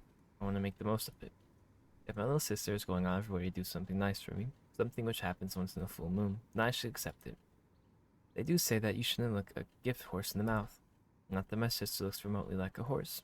Her face isn't nearly long enough. I'm still not sure if this is the best idea. However, not even when Kohani emails me her ticket later. Naturally, it's digital. Everything in this world is. I think part of me, most of me rather, wants to see Obscure out of some lingering sense of regret. I can't help but feel like there's unfinished business between Akira and I, things left unspoken for years on end. It's very unlikely I'll be able to catch him on his own after the concert, tell him any of these things. I don't believe that seeing Obscure perform will change anything about our relationship. It can't undo 8 years of distance. I doubt it'll make us any closer. In fact, it might make Akira feel even further away from me, standing up on the stage with his glamorous bandmates while girls like Kohani scream at him from the crowd. I shouldn't expect too much. It'd be stupid to get my hopes up, and yet. I can't help but recall that afternoon on their school roof, Sakura and I in the setting sun, slowly sinking in an orange sky, and it looked like fruit punch. I remember the strange of that song. He played me, the original song which stirred my heart like nothing else. Back then, Akira always turned to me for advice. Out of all the members of the Unappreciated Egoist, I was the one that he turned to. I was the one that he put his faith in, over and over again. I was the one he considered a friend. I'm the one who betrayed him. He never was able to tell me what he wanted to say after the school culture festival. I never gave him a chance. I avoided him pretty steadfastly over that show, and our relationship, if we ever really had a relationship, fell apart just like a sandcastle. He never told me what he wanted to say, and I think it's past time I gave him a chance. Next week goes by in the blink of an eye, the days elapsing at such a rapid clip they all start to blur into one another.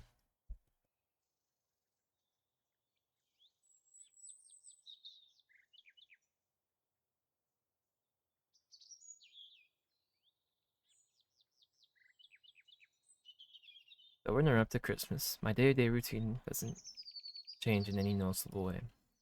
I still have to go into the office.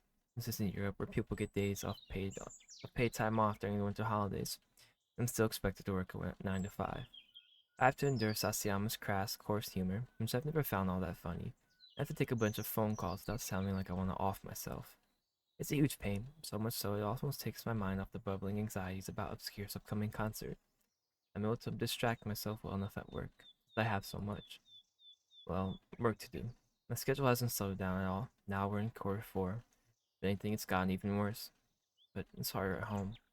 I find myself listening to Obscure's whole discography. Oh my god, discography, like discography. Like, why are you struggling with that word? On repeat. From gray flowers from a gloomy girl up to polychromia, wondering whether there are any secret meanings in the older tracks, wondering what Akira was trying to communicate. Do you want to communicate anything at all? I never used to put much stock in Obscure's lyrics. They tend to blend together for me, but now, lead up to their gig, their songs feel significant in a way they haven't before. There's something plaintive in a lot of their lyrics, something melancholic. Akira doesn't compose all of their songs. Carlos sometimes pitches in, but he does write all of Obscure's lyrics. Surely he was trying to say something with Obscure's vast discography. Oh my goodness, bro, I can't. This is pissing me off. Eternal Autumn really does make me wonder. It sounds so much like that nameless song Akira played for me on the school rooftop, for it to be a coincidence. It doesn't signify that all of his songs are about me. Why are you even like, well, why would you even think like that? Like, why do you think you're so important to him? Hell, it doesn't even signify that Eternal Autumn is about me, but I always have wondered about that song. It's very specific in its imagery. The school roof, the gray concrete, and the shadows stretched out like unfurling fingers. But searching for references for myself amongst these older tracks seems almost hopelessly egotistical. Exactly. Am I thinking about things too much? Wait, don't answer that. I'm sure the answer is yes. The days passed me by. In any case, in a blur, my thoughts full of little else except Obscure and Yusi Akira. I've tried to avoid Obscure for years, ever since I realized Akira was their frontman. But by the same token, I've started following them more closely than anybody else. Checking their socials is becoming second nature to me. So much so it's been ingrained into my daily routine. Early in the morning, after brushing my teeth, I always wind up looking at their official Instagram account, their Twitter, their website. I keep telling myself I don't care about Obscure. I especially don't care about Akira. But I've still been keeping tabs on them. Damn. I feel like that. Now I sound like some sort of crazy person. Why do I always say one thing, even to myself, and do the exact opposite? That's some sort of mental condition. Exactly. That's what we're talking about. Oh, you're so dishonest to yourself, bro. Contradictory. I'm sure if I asked my sister to diagnose me, she'd grin at me and say I'm just tsundere. But she's not a qualified therapist. I don't think her opinion is worth more than the dirt that I walk on. The day of the concert inevitably arrives. Despite my concerns, and with it, I'm faced with a brand new worry, namely, what I should wear. I've never been one to worry about my appearance all that much. Clothes are just clothes at the end of the day, and they're a little more than a means to an end. If you live in a place like Hokkaido, which gets so miserably cold during the winter, you can afford to be too precious about how you look. Or at least I'm not. Yeah, concerts kind of suck during the winter. I remember when I went to Tool House, bro, and it was like early January, like cold as hell. And it was in Chicago. And bro, I was like, I literally like, this is bad because like it's so cold outside where you're waiting. We were waiting for like an hour because we had to get there early. And then we get inside, it's like so fucking hot in the mosh pits. So like, bro, you have to like choose like the perfect clothes. Like the perfect clothes that aren't too hot, the perfect clothes that aren't gonna be uncomfortable when you're sweating. You know, like it's so. Cause like by the end of the time, like at the end of the show, I usually don't have any clothes. Like like I have shorts on, and like you know, but I have my shirts like ripped into pieces, like it's gone. People are like I'm all clawed up and shit, like stuff like that.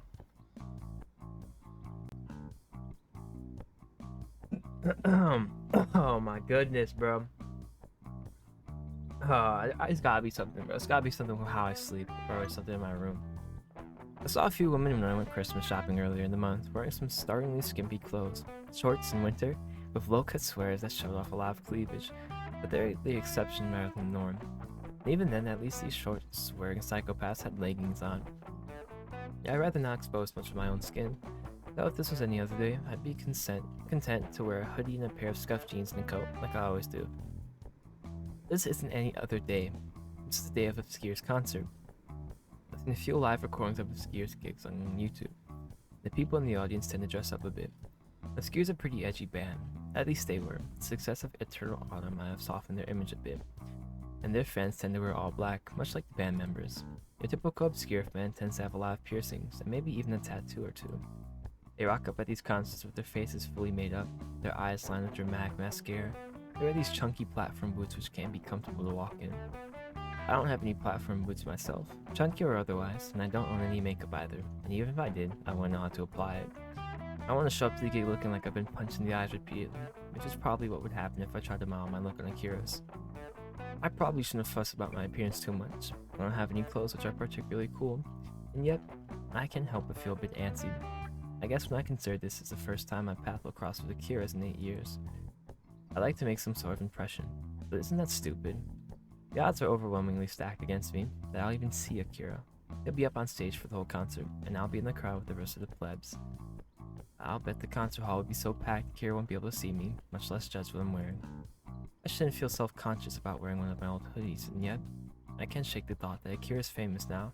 He's a real big shot in the music industry, and I wouldn't be surprised if attractive women kept throwing themselves at him. I don't know Akira's type. He's always been cagey about his ideal woman during interviews, but I've seen a few photographs of Akira with female fans at some of Akira's old meet and greets. There's various shots floating around the net of Akira posing with pretty women in dark clothes, women wearing miniskirts and layered fishnets with their nails painted black. I don't think Akira's actually seeing any of those women, but I don't really know. Rumors keep surfacing on the net and in the news that Akira might be seeing various celebs, that he was spotted with Risa from the all-girl grunge band Oral Vampire. Worst name of all time, but these stories have never sounded all that credible. I don't think that Akira has a girlfriend, or a boyfriend for that matter.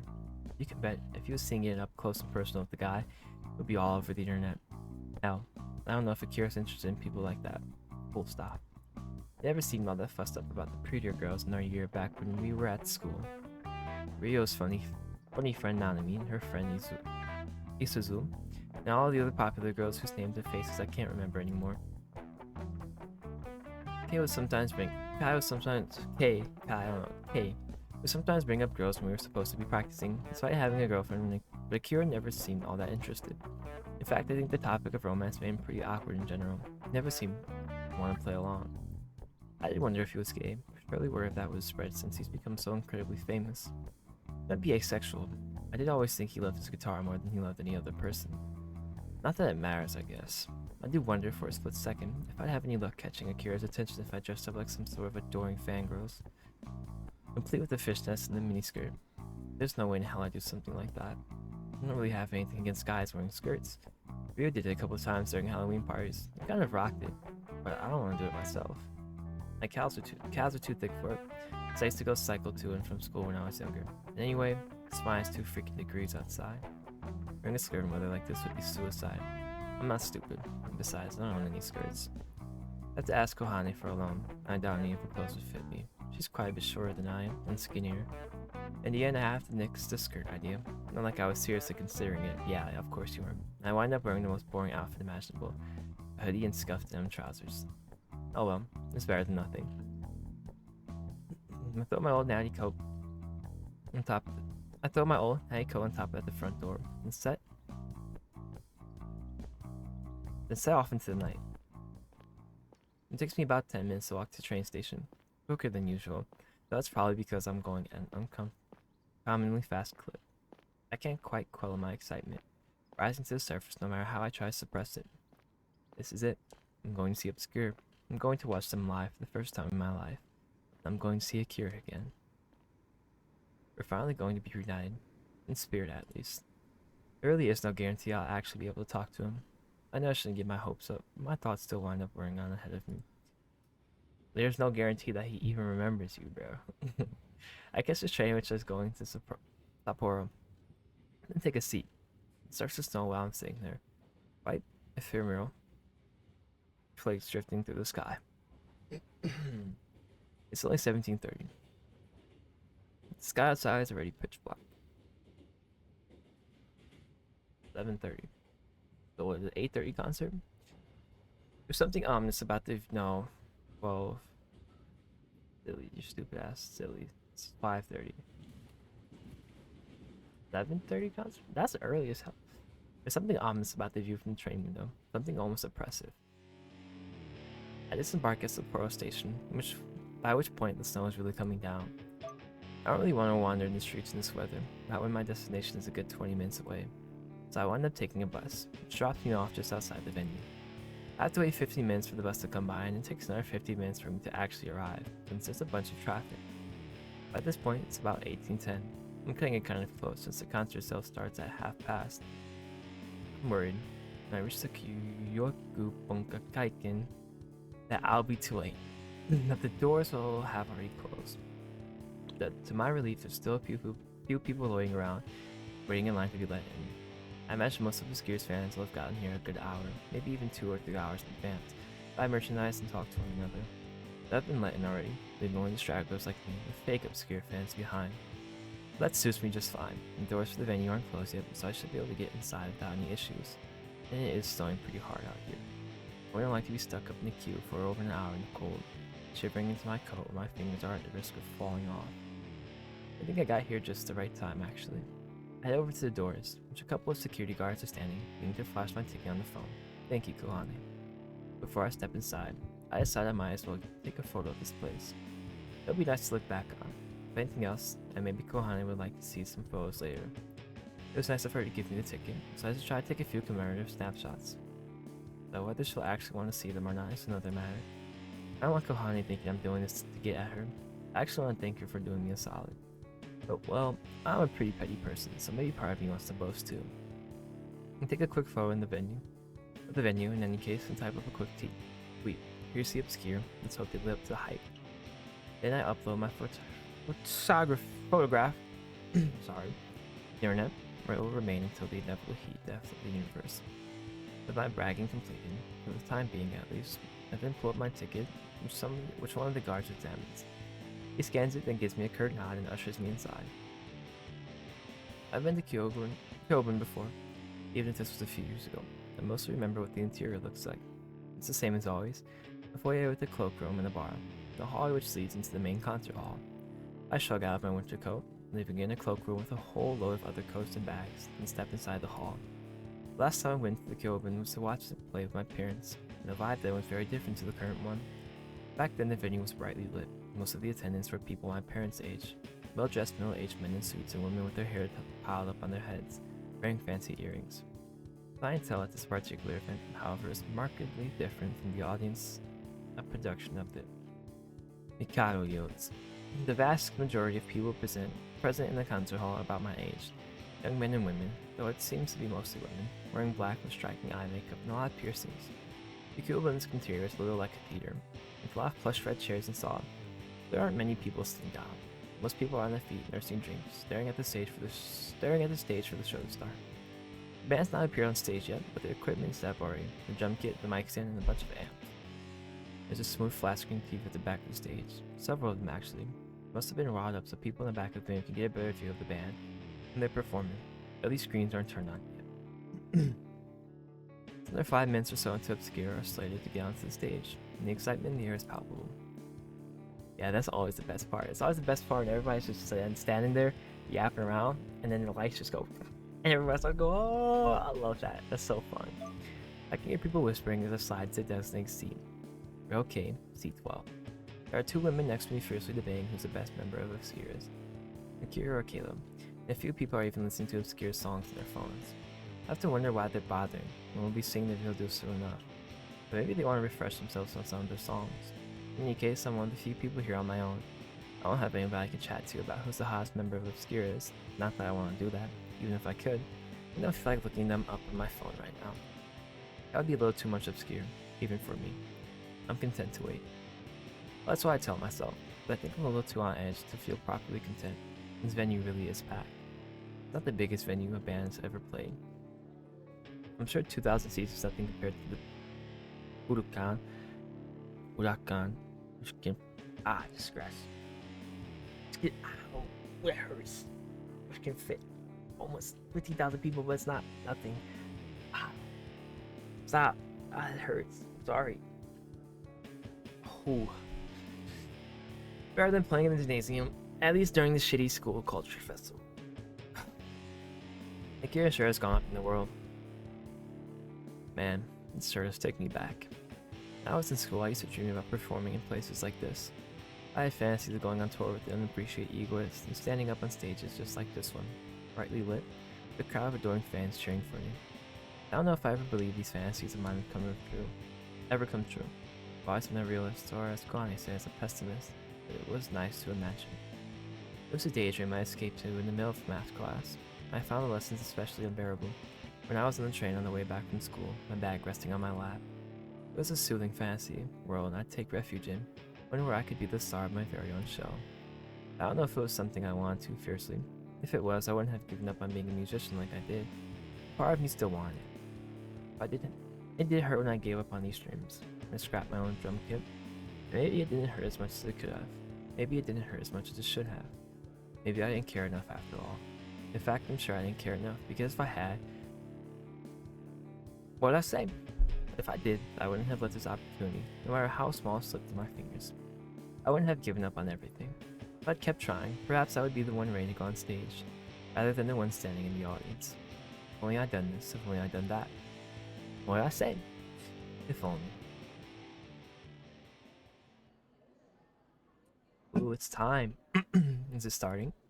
Look, the lights are going off. Are they gonna come out? Where's Caleb? What about Rosario? I'm soon drawn off my self-pitying musings, by the murmurings of the crowd.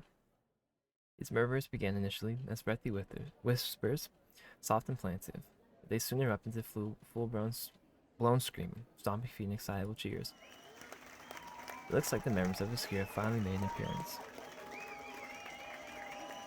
4 men appear on the darkened stage: the dashing blonde Caleb, the rakish, roguish Rosario, the unremarkable Toa, who nobody seems to cheer for. Akira, I love you! Look over here. You're the best. And Akira. He takes his place at the front of the stage before his retractable microphone. The lights come on once more, flooding the venue with light once again, and the crowd screams in anticipation. And then... Hey there. I'm lost soul lambs. You come here just for us. Akira speaks into the microphone, his voice slower than I remembered, saggingly more sensuous. It's when we see this confident. Akira doesn't stammer as he addresses his audience. Never does he seem at all embarrassed by this form of address, my lost soul lambs. Address. Akira, I know, never would have come out with a corny line like that. I think he would have died before daring to address a large crowd like this as his lambs, but the audience seems to be eating it up. A girl standing next to me screams so loudly I'm worried my eardrums will burst. Another woman in front of me, meanwhile, lifts to one side. Looks like she's at serious risk of collapsing from the sheer magnetic force of Akira's stage presence. But she has a friend there to catch her. The ripple of excitement spreads through the assembled audience, as contagious as scarlet fever. Akira must have a good 2,000 pairs of eyes trained on him. He doesn't buckle. He remains smiling as he surveys the audience. So cool and composed, he almost looks indifferent. His eyes really are dark, vivid and ringed with thick, smudgy eyeshadow, and his pupils look almost black, 2 droplets of tar in a sea of milky white. The eyes seem to linger on my own for a few moments, picking me out of the audience like a fisherman's hook through the heart. This is nothing more than a silly hope on my part. Of course Akira isn't looking at me. How would he be able to see me? Just one of the many in this crowd. I'm not even standing that close to the front of the stage. I'm surrounded by bodies on all sides, a hot, throbbing, pulsating mess of meat. He can't see me. He'll have no idea I'm here at all, but I can see him. I can see him only too well, his handsome face blown up on the screen at the back of the stage, as he lets his gaze sweep across the hall. I see him swallow, watch his throat shift beneath the black velvet choker tied about his neck, like a mark from a guillotine. There's a long pause, and then, I'm sure you know this already. We are obscure. Come here to play our Clarion songs at the end of the world on this holy night. Clarion. The end of the world on this holy night. I hope you enjoy attending our banquet of madness. Leave all your thoughts behind and let yourself be consumed by our songs. This is all I ask of you. I'm lost in the land. In retrospect, I'm not really sure why I decided to watch Obscure perform. All this does made me realize, like I didn't realize it already, just how big the gap, no, the chasm between us has become. I knew Obscure was popular, but seeing Akira stand on stage, being swooned over by thousands of girls, has put things into perspective. Akira really has made it now. Obscure are one of the most well-known rock bands in Japan now, even bigger than the Blue Hearts at the height of their fame, and I freaking love the Blue Hearts. And I Rio loved the Blue Hearts too. Rio was a pretty joyless person in general, but he perked up when we used to talk about our favorite bands. The Blue Hearts came up a lot. That's how we wound up covering several of the songs of the Unappreciated Egoist. Those were the early days, me and Rio and Taiki and Kei and Akira. Those days feel very, very long ago now. It's been almost a decade since we last sat in a light music club room together, playing our instruments to pass the time. We moved on from them, or at least we should have. I doubt Rio thinks about the Unappreciated Egoist anymore. He was always the smart one of the group, one of the prospects. He fucked off to medical school to become a doctor, while Taiki took over his parents' business. I don't know what Kei's doing.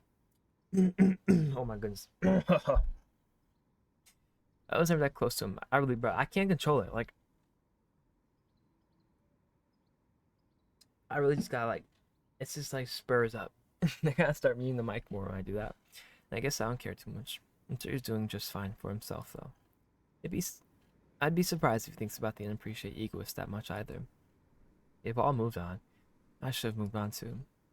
Should admire myself in the past like this, but I sigh again, then bring my whiskey to my lips. I'm not a big whiskey drinker, but being honest, it burns when it goes down. The aftertaste is unpleasant.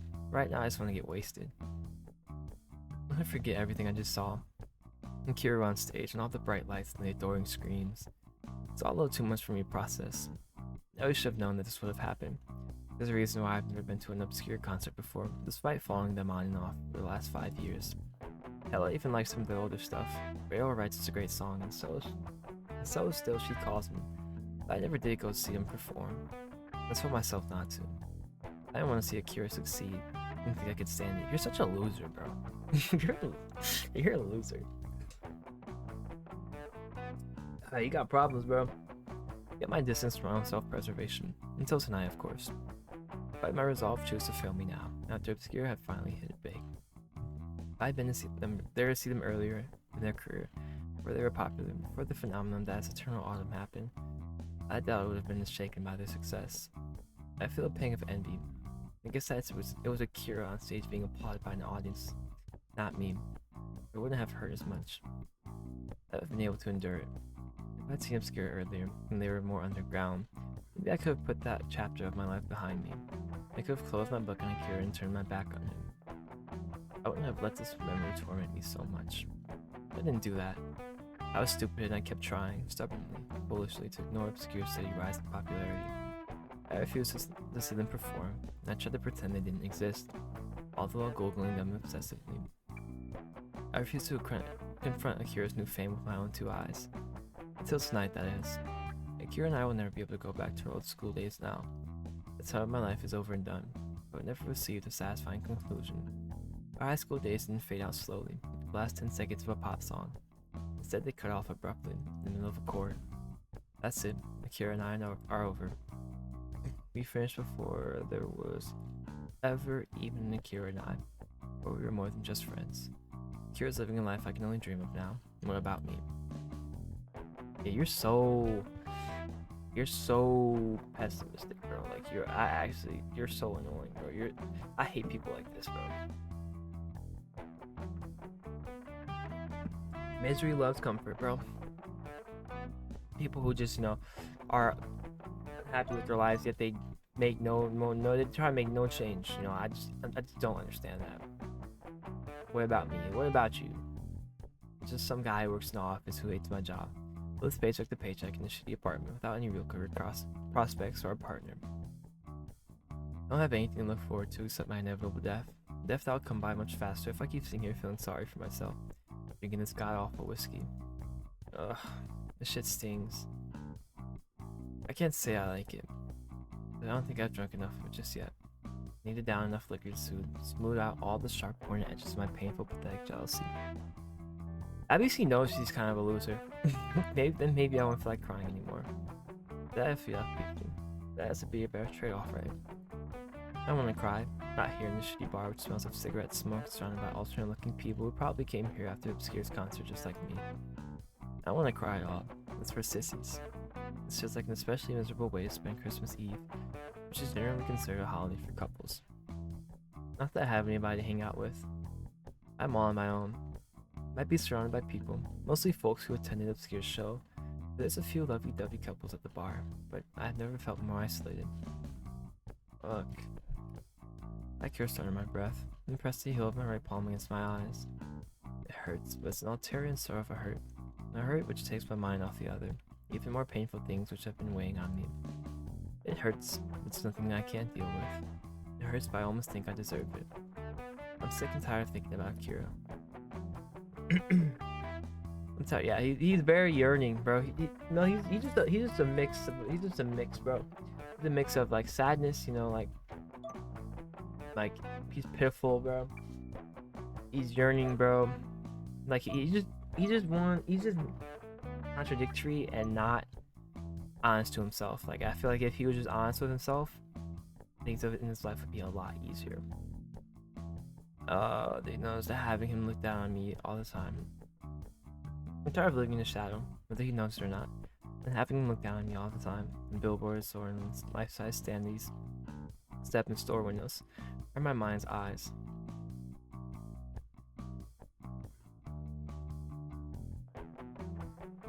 What the hell is that?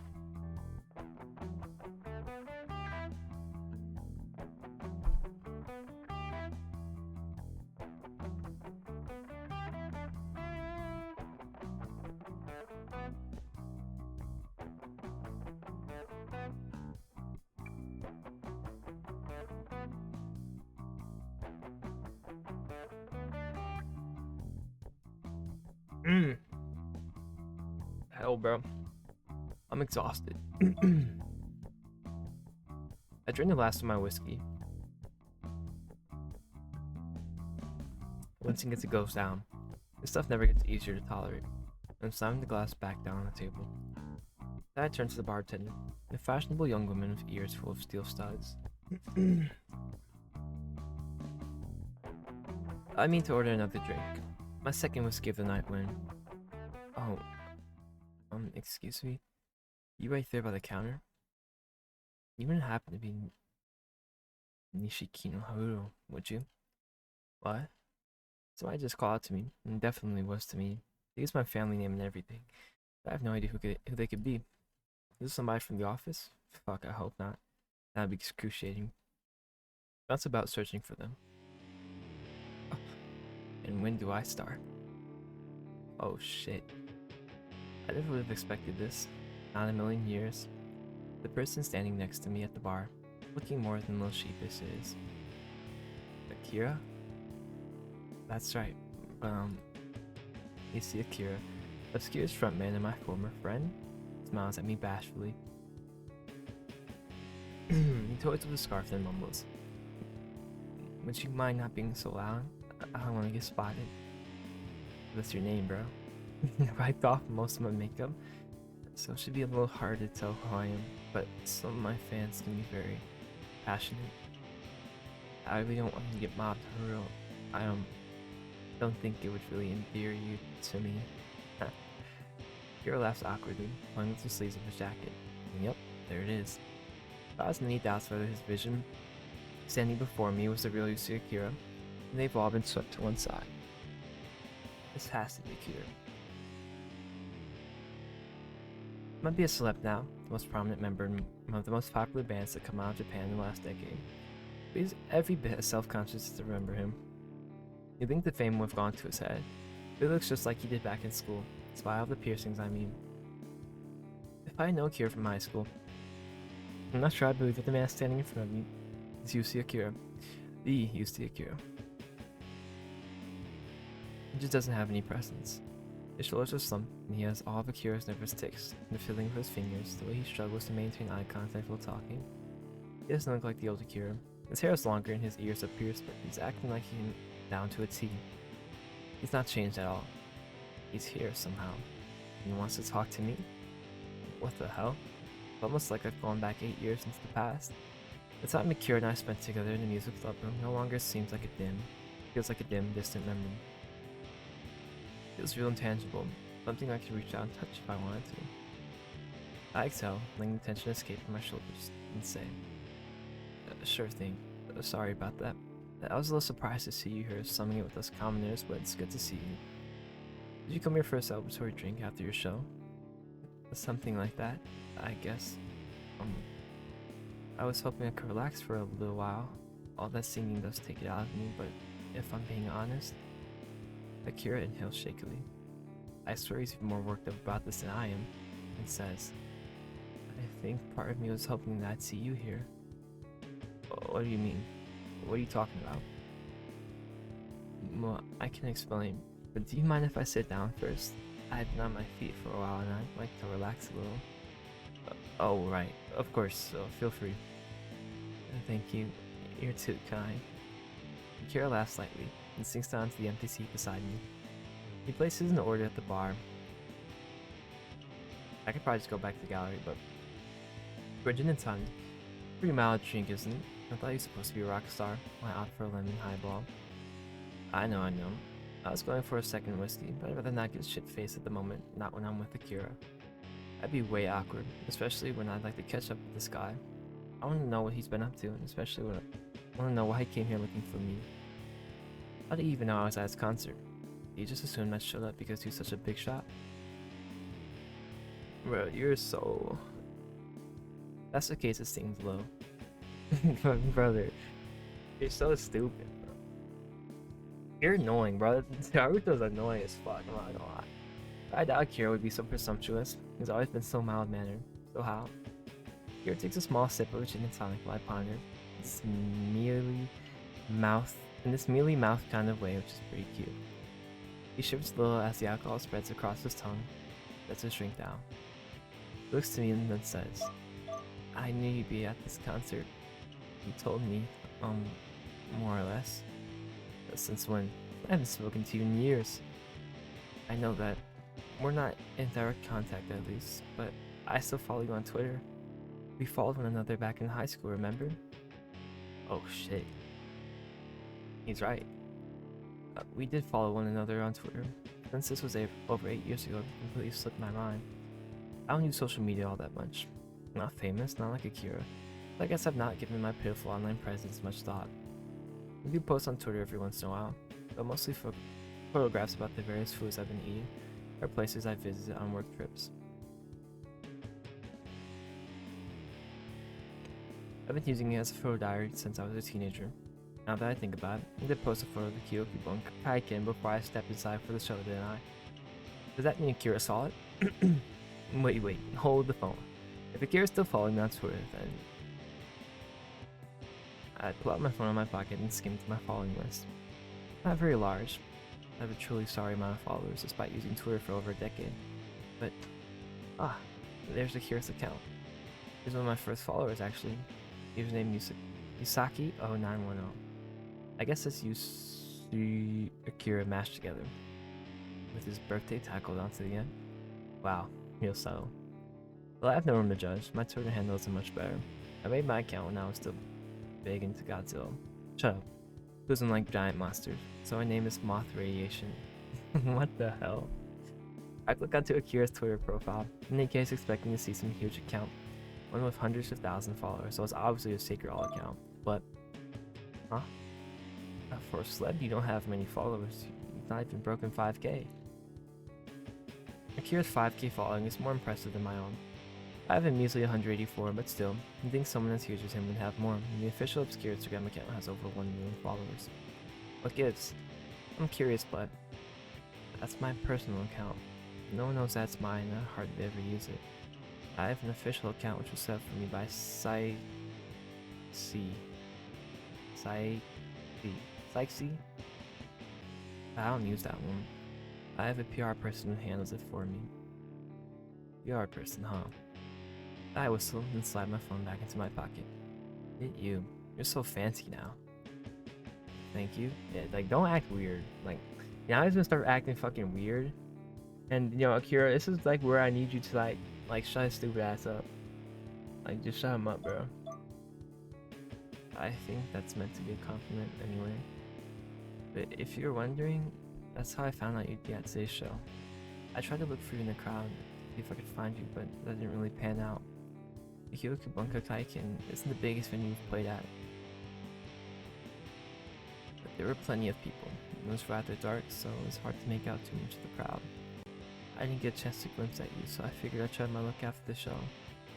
I went into a couple of bars by the concert hall looking for you, and I guess the third time he has the charm. You went to all that effort just for me. Of course I did. You're my friend, Haru. I know it's been a while since we last spoke. I could have DM'd you, but I suppose it would have felt too awkward. I wanted to see you again. I've been wondering how you've been doing and well. Akira shifts in the seat. He brushes a few strands of dark hair behind his pale ear, his black polish glinting in the dim lights of the bar, and says, I can't help but feel like we left things off on a sour note. It never quite sat right with me how things panned out between us. So I guess I wanted to see how you were. I knew from eternity you were living your life, and it seemed like you'd moved on, so I don't want to dredge up any bad memories. But still, I feel like I should apologize. So I'm guessing, did the concert not go well? At the thing? Did not go well? If I did anything to upset you, I really am sorry. I never intended that to happen. I feel like he just really like went insane, and then Haru, you know, being the jealous pathetic loser he is, you know, kind of just like made problems. And though it's been a long time, I'd still like to think of you as a friend, if that isn't too presumptuous of me. Akira. I thought I'd overcome my initial shock of seeing him again after all these years, but sorry, man. I've gotta go to the bathroom. I'll be back in a sec, alright? I get to my feet in a hurry, legs of my chair scraping sharply against the floor. Akira looks surprised by this. I can't help but note how he jumps, but damn. What am I supposed to do? How am I supposed to feel? You can't hit me with all this mushy bullshit.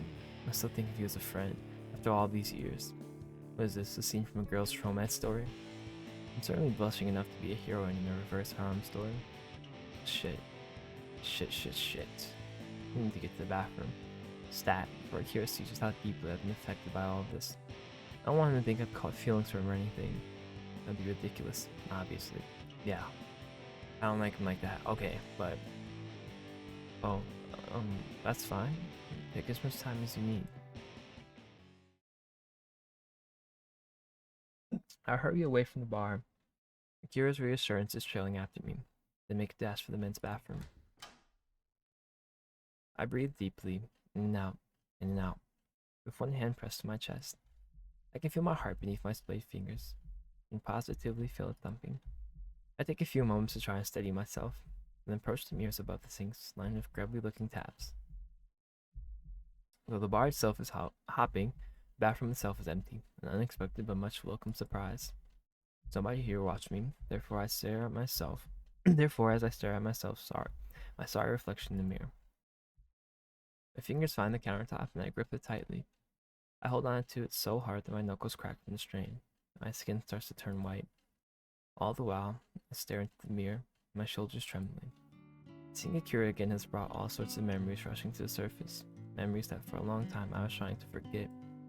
It's been years since Akira and I last spoke. The memory of our last performance as the unappreciated egoists hangs between us. A black cloud in our former friendship. If we were ever friends, that is. If I'm being fully honest, I'm not entirely sure what our relationship was. We got along fine. I guess, for the few months we were both part of Manalo High's Light Music Club.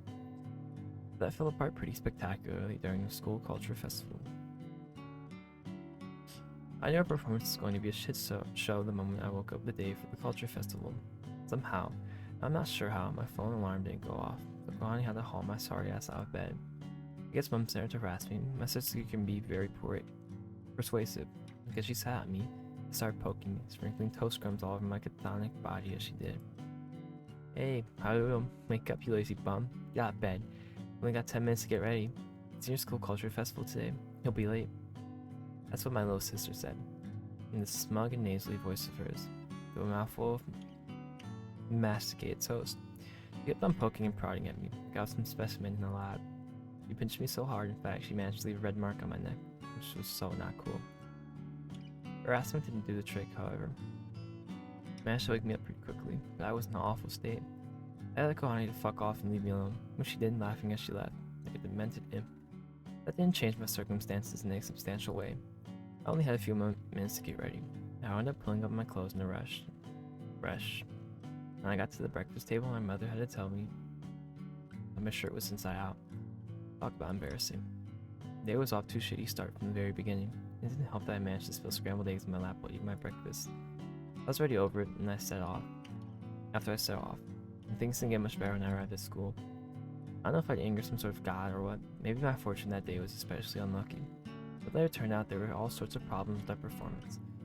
We were scheduled to perform near the end of the day, at 14:30 in the gymnasium, right after the drama club had finished their amateur performance of Rosencrantz and Guildenstern Are Dead. But this didn't pan out. Drama club's play wound up running late by a whopping 15 minutes, so they didn't bother cleaning up any of their scenery. It took another 10 minutes to get the stage clear again, and set it all up for our performance, which brought on even more difficulties. I had gotten worried of waiting. He had gone to flirt with his girlfriend in Class 2B's maid cafe.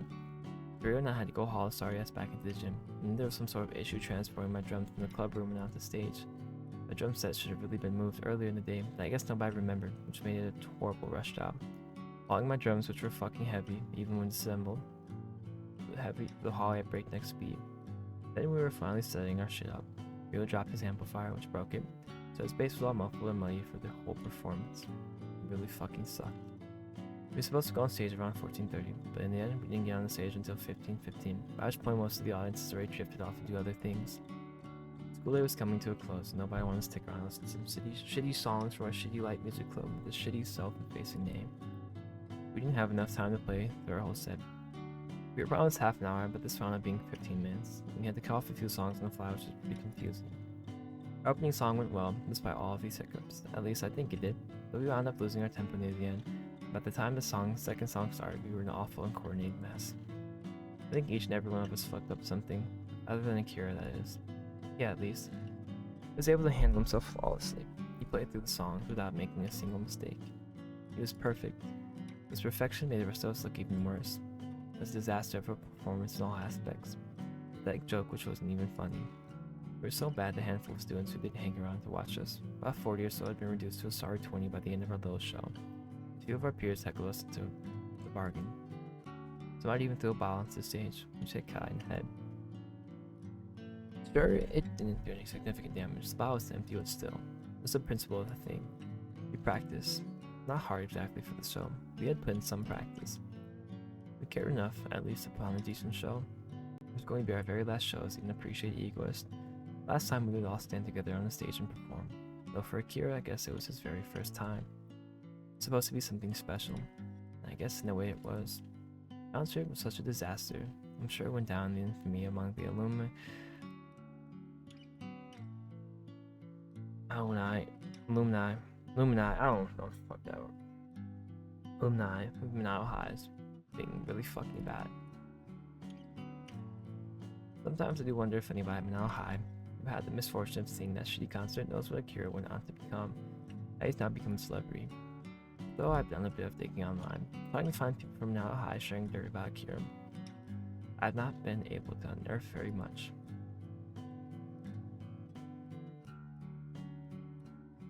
I guess our concert was bad enough that people have a hard time associating it with Akira of obscure fame, unless they think they're two different Akiras. He sure has changed a lot over the years, but I guess that doesn't matter. Garrett was never able to perform that beautiful song that he played for me on the roof. He simply hadn't had the time. He never did confide in me after the concert. I still have no idea what he wanted to say. I didn't stick around so he could ask. I don't want to speak with any of the members of our band, least of all Kira. I don't want him trying to commiserate with me. Having a prodigy like Akira trying to console me, I fucked up so many times it would have been impossibly painful. I didn't want to endure it. I didn't try to. I didn't hang around until after school. I never did go back into the light music club either. My love affair with the drums was well and truly over. I assumed an air of nonchalance during the lead up to the school festival, as though I couldn't be bothered with it at all. I tried to act like I was too cool to care. But in all actuality, I think I cared a lot. I must have done, else it wouldn't have stayed with me so much after all these years. It wouldn't have hurt so much. I probably wouldn't have quit playing the drums. I wouldn't have been such a coward. That's exactly what I was. No, but I am. See, you're being truthful with yourself, or you're actually being like realizing you are a pathetic coward. I'm not gonna hold you, bro. After that little debacle, I decided to give up on music, jack the whole thing in. I read my drum kit and everything. Never felt much in the way of regrets. I mean, that's another rough thing about baseball, bro. Baseball, bro. I feel like that's with like anything you do. But the amount of times, bro, where I've just felt, like utterly embarrassed on the field is insane. Like with anything you do, bro, anything you're passionate about, bro, it's a game of failure, bro. Game of failure. Anything you do is just failure. You're gonna fail before you succeed. It's common sense. And I feel like, bro, some people are just so weak-minded. Like, you have to get over that fear of failure and that initial, just terrible like feeling. Like as a pitcher, bro. Like as a pitcher, like being on the mound, bro. You control the game. Like, you control the game. All eyes are on you. Like, you control it, bro.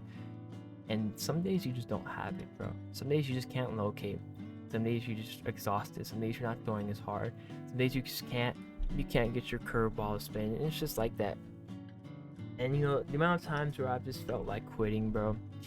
Quitting and giving up and like just coming home and just like feeling like so fucking like pathetic, bro. Like after laying your entire team down. Like it's like I can't even like recall the amount of times I felt like that. But like, you have to realize, bro.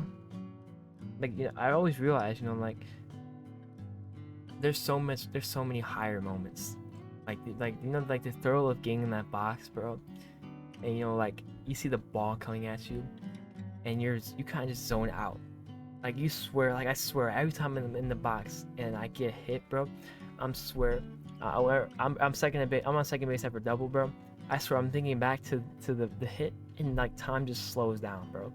It's just pure muscle memory. Time slows down and the throw runs through you, and it's just like, and in those moments you realize like I fucking love what I'm doing. I love what I'm doing, bro. Like these moments are so good, and like I'm gonna miss them, bro. You can't just give up after failing one time. But I'm rambling off, bro. Like I'm so fucking some pep talk, but whatever. Moral of the story is you have to get over failure. You fail before you succeed.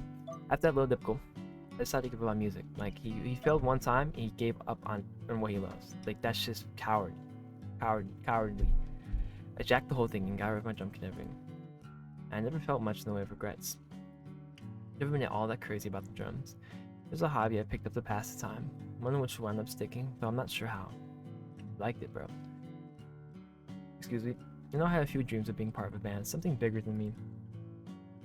I listened to a lot of rock music, and I fantasized about standing on a big stage like Led Zeppelin or Nirvana one day, playing to a sold-out stadium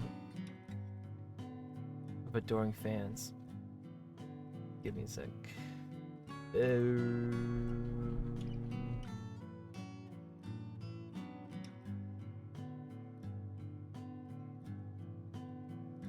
There's a lot of aspiring wannabe musicians out there. Only a handful of people can actually get signed.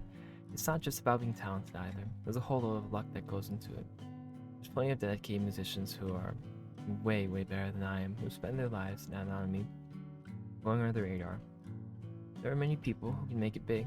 Anyway, I'd pigeonhole myself as a freaking drummer. Even if by some miraculous chance the unappreciated egoist did become a household name, who the hell would care about its drummer? Girl always used to remark in that dry way of his that only masochists became bassists because nobody knows what they even do. Being a drummer is way worse. I very well dedicated my life to playing the maracas or the triangle. I knew I'd never be able to become famous. I like my favorite bands and even if I kept at it, what would be the point? You are deaf tier pessimist, bro. Like, you just yapping, bro. Oh my goodness. Practice takes time, and maintaining my equipment would cost money that I didn't want to spend. I already told myself that I was going to quit the drums when I graduated. I knew that my final performance at the school's culture festival would be my last time on stage, whether it went well or not. Verified performance.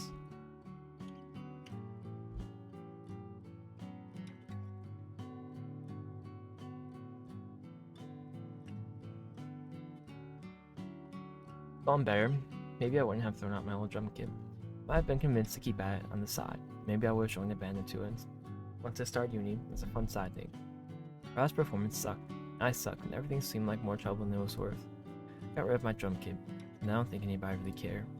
Others asked me half-heartedly if I was sure I wanted to quit. I'd been at it for a few years, but I think she was secretly pretty pleased I wasn't going to be making such a racket at odd hours. And my neighbors were definitely happy. I had a bunch of noise complaints in the past, and I know my parents were relieved to put that chapter of their lives behind them. I quit playing the drums, and I quit going to the light music club. I dedicated myself to my studies, and I put my past behind me.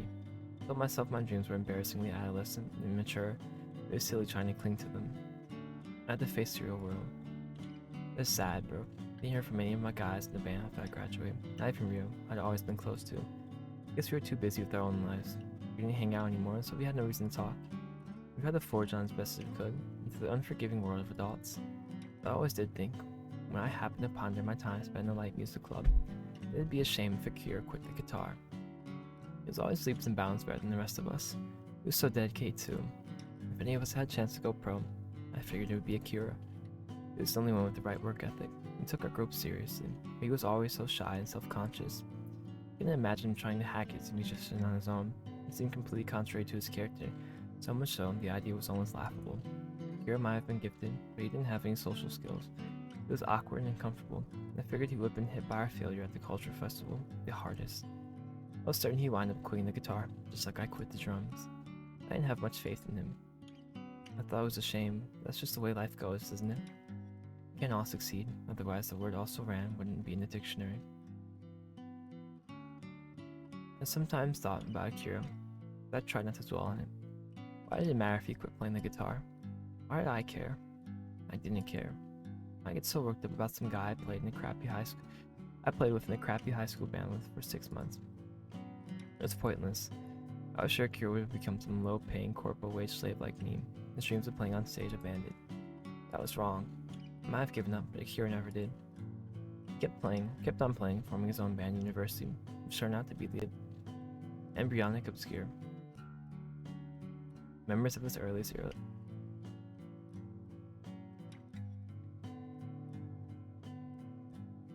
Iteration. Yeah, okay, I'm like, why? I was thinking iteration, like, why? No, Obscure went through a few changes, but Akira was always there. He kept plugging away, playing at live houses and bars across Tokyo, until he eventually caught the eye from higher up in the industry. Obscure was scouted by a record label.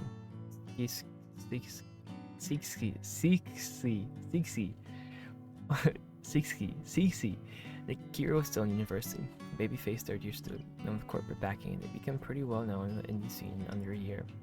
It's been 5 years since then, and now Obscure is a household name. Akira was able to make his dreams come true. He made something of himself that I never could. Maybe that's why I can't stand Obscure. After my first major failure, I completely gave up. Exactly. I betrayed my childhood self for what? And this ties back into what I was saying earlier, like, you have so much time on your hands, you know, like, bro, like, never stop chasing your dreams, bro. I really just don't understand that. Like, never stop doing what you love. Like you have so much time on your hands when you're young, bro. Like, we're all babies, bro. Everyone watching is probably a baby, bro. Like, in the grand scheme of things, bro, like, we have so much time, bro. Like, there's so much to do, bro. Like, why would you give up after one failure? You know, there's so much to be done. Like, you never know where life is gonna take you. So I could have some low-paying author job with long, stressful hours. Why did I give up on my dreams? Why didn't I try a little bit harder? Why can't I have been more like Akira? These thoughts have been tormenting me on the daily ever since I found out about Obscure's success. It's only gotten worse as they become more popular. I should be happy for Akira.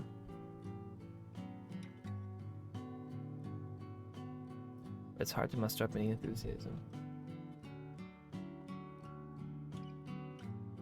It's not that selfless, but now I've managed to run into the guy himself after all these years.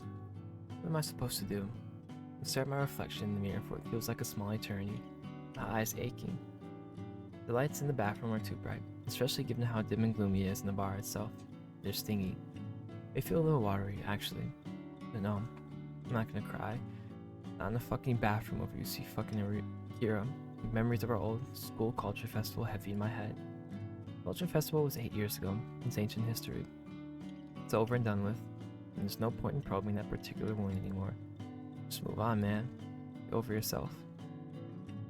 I inhale sharply, trying to stem my approaching tears. It doesn't quite work. I squeeze my eyes shut, grinding my teeth together when... So I said to Taku, "Hey, we can't keep doing this short. Hey, what's up with you, man? Is there something wrong?" I start at the sound of a deep masculine voice. This one at least isn't familiar, and I whip my head about. The man has entered the bathroom, a tall man with dark skin and dreads, a beanie pulled over his head, phone in hand. I guess he was in the middle of a conversation. Seemed like a pretty lively conversation. He pauses when he sees me, hunched up all pathetic like in front of the mirror. Expression softens and he says, "Something happened, bro? Doing okay?" "Oh, no, I'm fine. It's just the smoke from the bar, you know? It was getting in my eyes, so I had to take a breather." "Oh yeah?" The man raises an eyebrow. I don't think he quite believes me, but he doesn't probe. There's a pause then. "I hope you feel better soon. Hang in there, bro." "Thanks, pal. I will."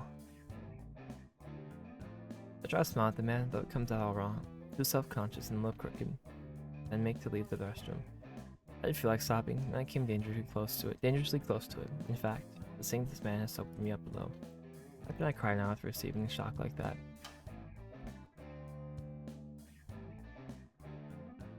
I think I can go out. I can just about hold it together. I just need to endure another 10 minutes of Akira. With that, and then I'll go home. I'll drink my highball and tell Akira it was nice to see him again, and I'll leave. I'll take the train back to Betsu. Speaking of, the last train's due and leave in about half an hour. And if I can put this confusing, intense emotional day behind me. Yeah, sounds like a good idea. I don't regret seeing Akira again, and it is nice to know he didn't forget about me. I'm glad we were able to catch up, but I don't think I should ask too much more from him. I don't want to get bogged down in emotional reminiscences about our past either. That sounds way too morbid. We can keep in touch, but I like to keep things light. It's like what I tell myself at least. Bro, get your man, bro. Stop being a sulking piece of shit. You know, get your man, bro. Pick the drumsticks back up, bro.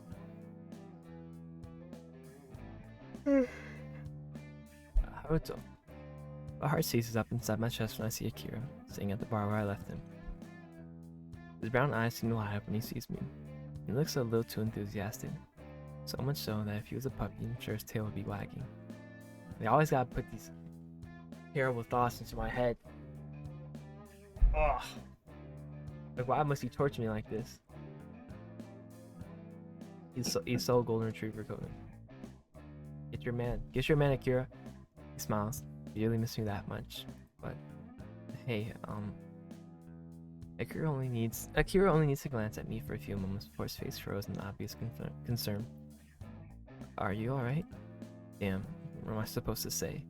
The truth of the matter, which should, I think, be self-evident, is that I'm not alright. I still feel pretty freaking shaken, but not stirred, and I'm not really sure what Akira wants from me. I look down at my feet, then mumble, "Yeah, I'm fine." "Are you sure?" Akira examines me, his dark eyes gentle even without his glasses. I guess he's wearing contacts, but always had awful vision from what he told me back in school. "This place isn't too noisy, is it? Maybe we can move if you'd rather. Huh? I reply before I can stop myself. Before I can tamp down the words ready to spill from my mouth. I was ready to bring this night to a close, but something about Kira's voice has sent me all the way back to high school. We could be teenagers again, 17 and 18 respectively, still a part of the unappreciated egoist. He sounds so much like his old self. I find myself blurting out. So, is that what this is about? You want me to get... Do you want to get me on my own that badly? Huh? I know I'm probably crossing some sort of line, but I can't help myself. Something incredibly teasable about Kira. It doesn't matter that he's a big shot celeb, not when his reactions are still so earnest. It's kind of fun, actually, making a guy like Akira go to pieces like this. I wonder what this says about me. I would be a sadist. Akira's eyes widen, and he stammers. No, that's not what I meant. I was just worried about you since you looked a little down, and I know it's pretty crowded in here, so I just thought, it's alright. I'm just teasing. I know you didn't mean anything weird by it. You're not that kind of guy, are you? What sort of guy do you think I am exactly? The sort of guy who's too serious for his own good. I replied smoothly, being less sturdy than I thought I would. Is the whiskey finally kicking in? I feel like my mood is in the real 80s since I was in the bathroom, close to sobbing. Got myself all worked up back then, and seeing Akira has grounded me surprisingly quickly. He isn't a stranger after all. He's only Akira. And he's not take this so seriously. I should just talk to him the way I always did. When we were both teens. How hard can it be? Give him a gentle nudge, then say, I know you're not the sort of guy who would take advantage of a fan after a show, either.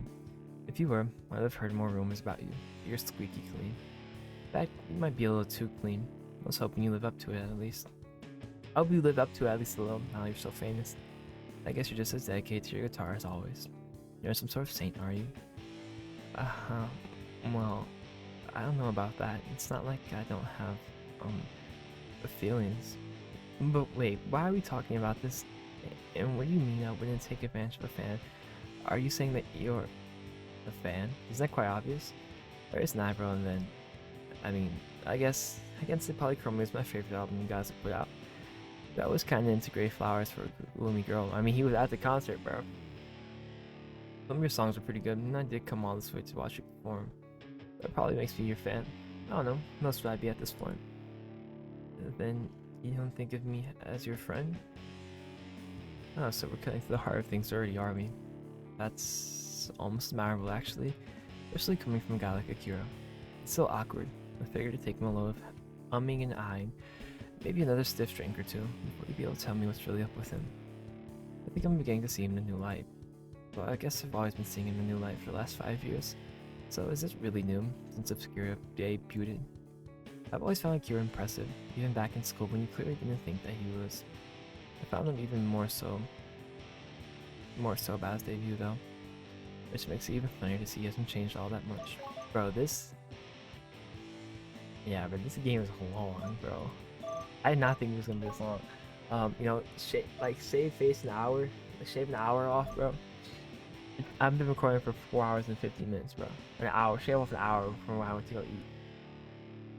A lot of dialogue, no choices yet. So it's more just like a, you know, it's really just more like a visual novel, bro. Like you're just along for the ride.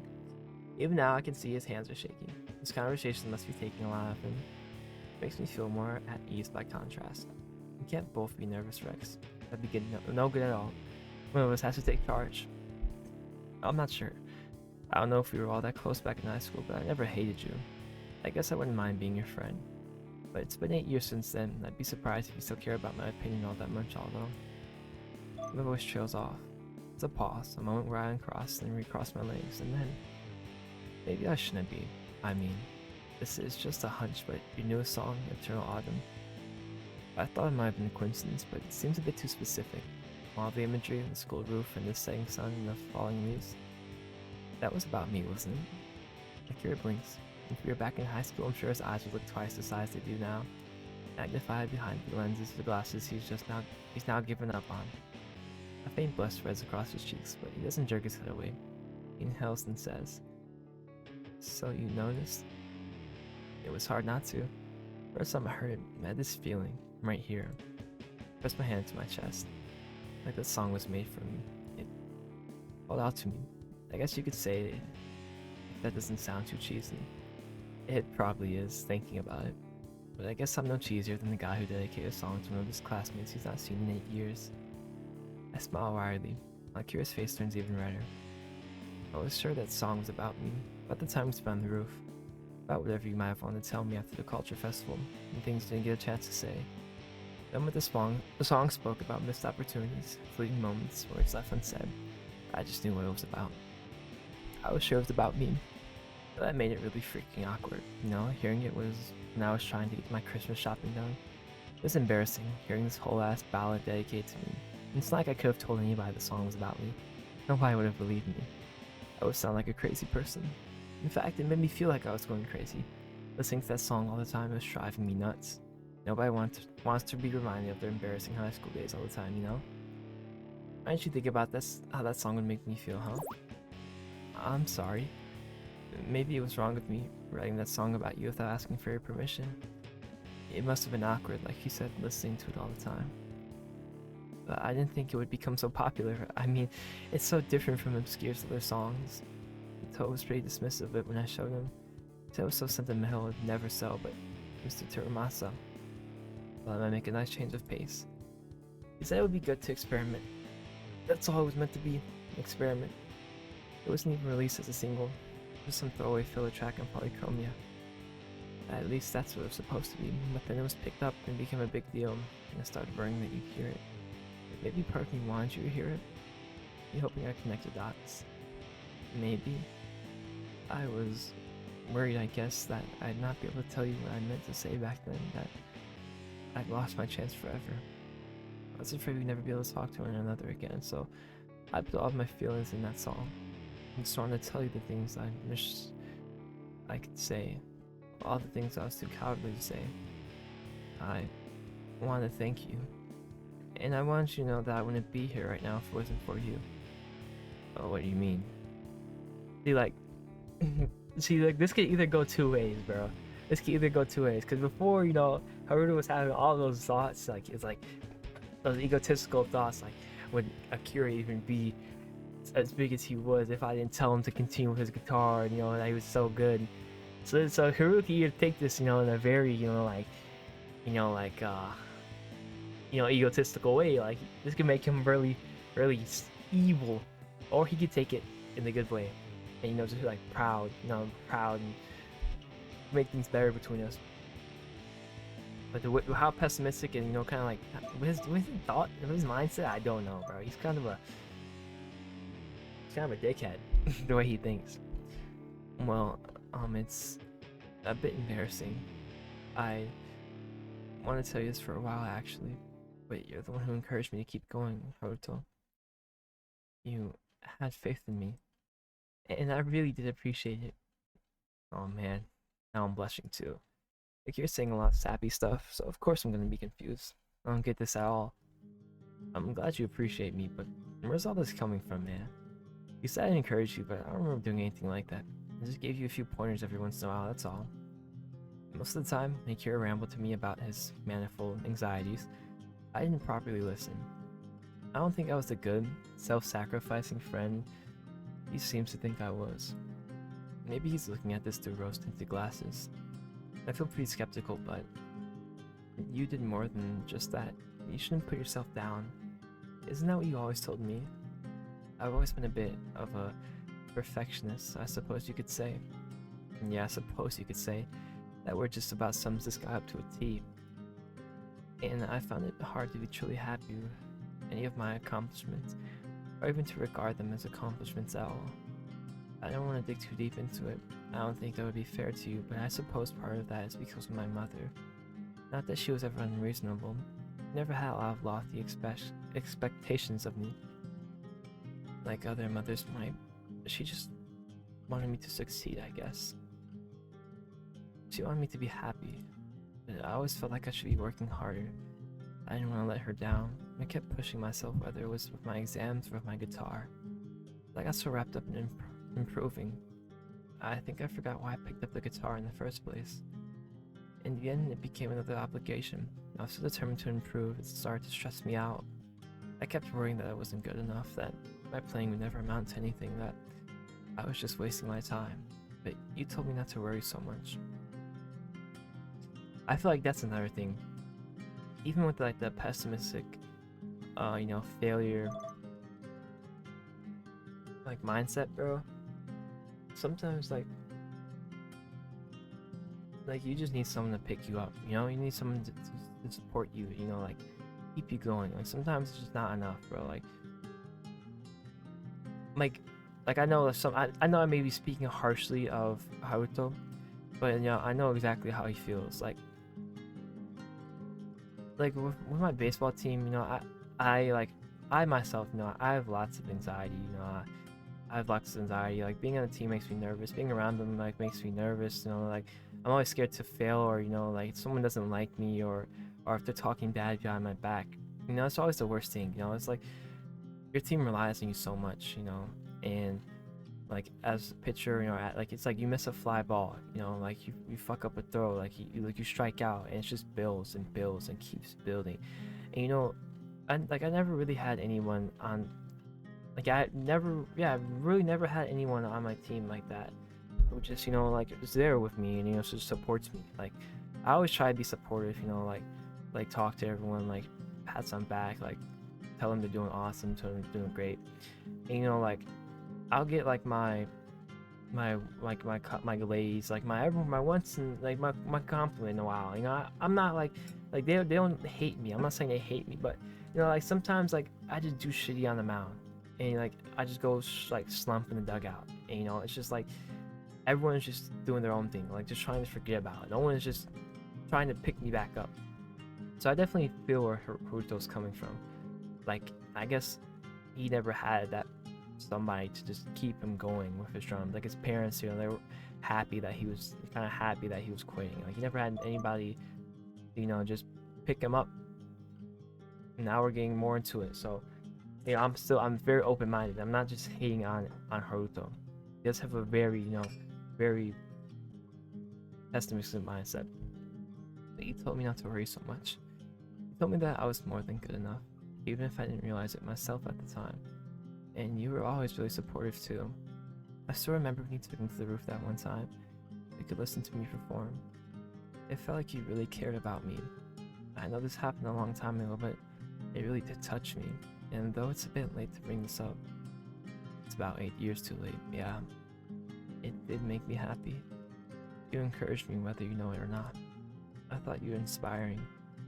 You did? I find it hard to believe that some nobody like me could have inspired a genius like Akira.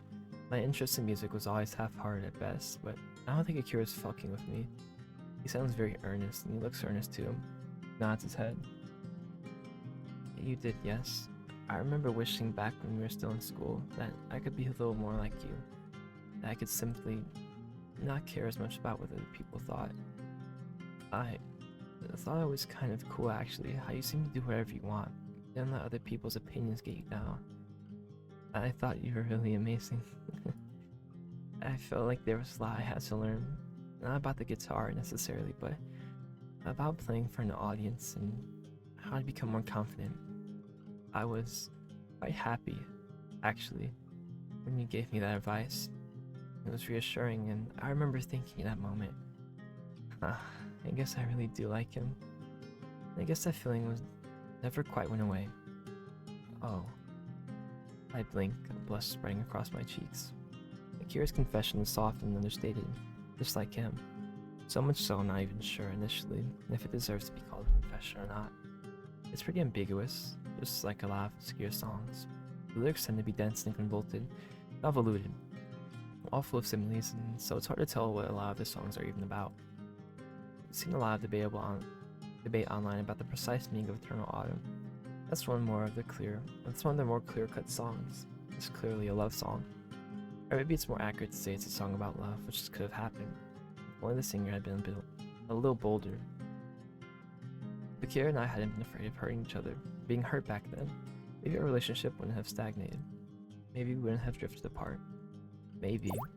Oh, look at the time. Akira suddenly grabs his phone, fumbles it, and nearly drops it.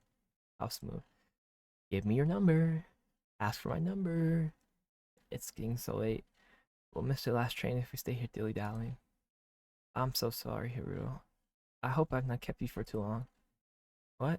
Oh, I've been lost in my thoughts, trapped in my own snow globe of falling leaves, of chirping birds as moments gone by. I was thinking about eternal autumn again. I wasn't just thinking about that. I was thinking about those moments I spent with Akira on the roof. Precious moments that I can only appreciate in hindsight. At the time, I didn't realize that afternoon would be so important to me. I didn't think about a lot of things back then. I was just coasting by, but...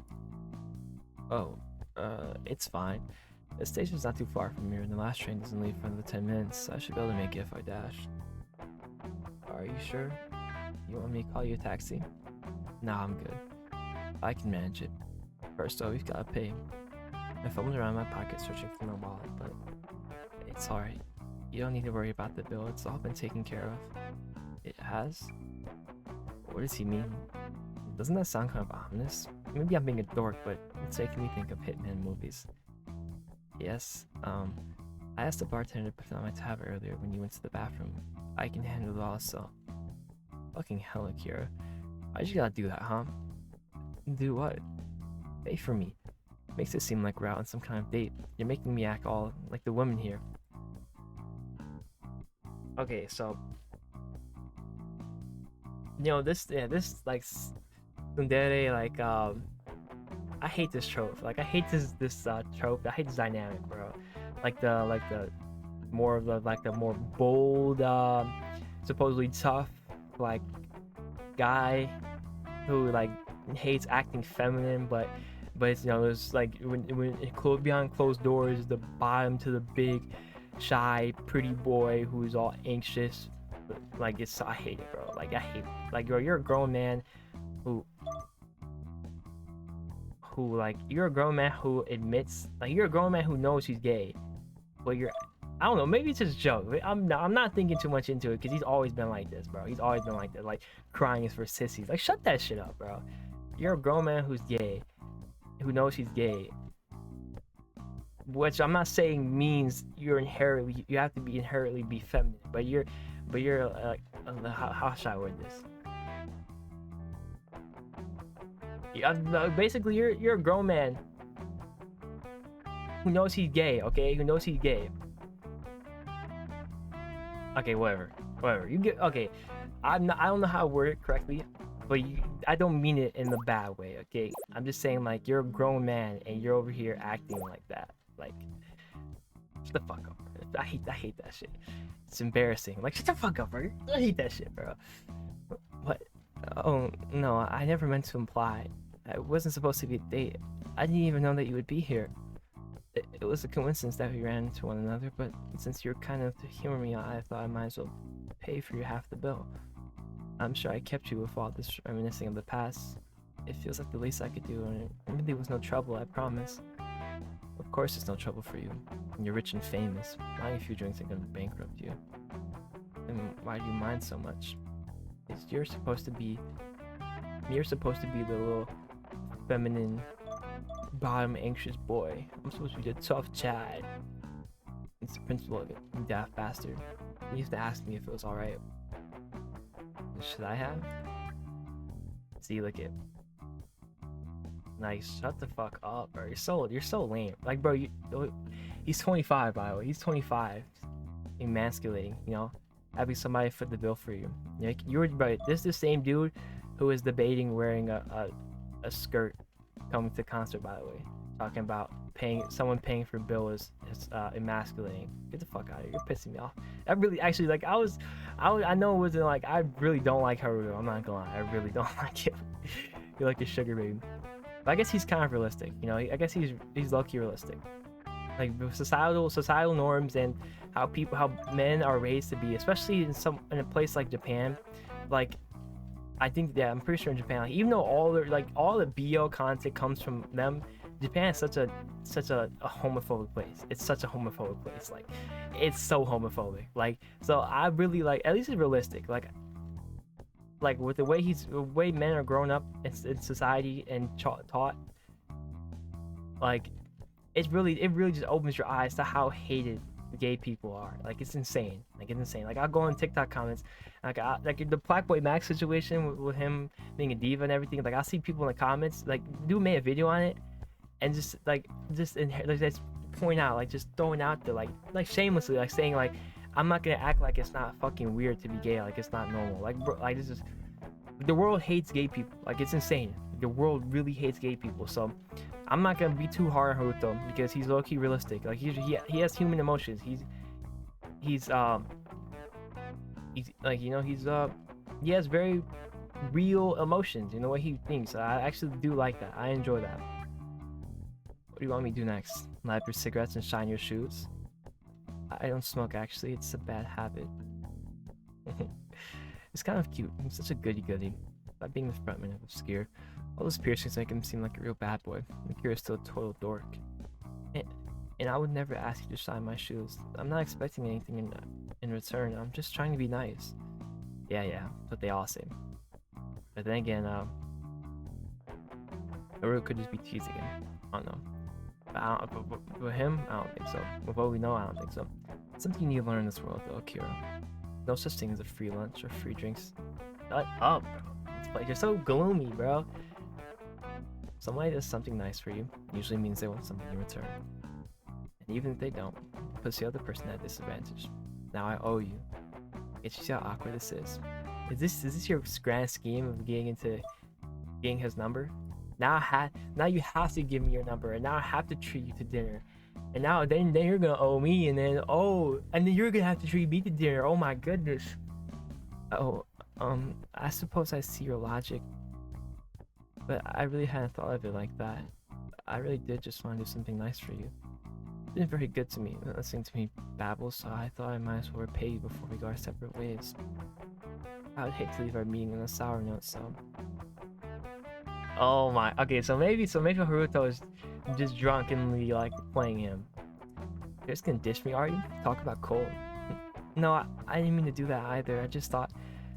Okay, maybe Haruto might be the thinker, bro. He might be a thinker, because if he points this to where I'm thinking, bro, he's low-key calculating as fuck, bro. I just thought that I've taken up enough of your time, so I might as well get out of your hair. I don't want to impose him. Sorry, it's too late to worry about that. You've imposed already, paying for all my drinks like it's nothing. There's one thing I can't stand: these guys who flaunt their wealth. Kinda gross, actually. You can just pay for all that shit without flinching. Okay, see now, like, I don't know, because this is a little too far. Like, you're being a dickhead, bro.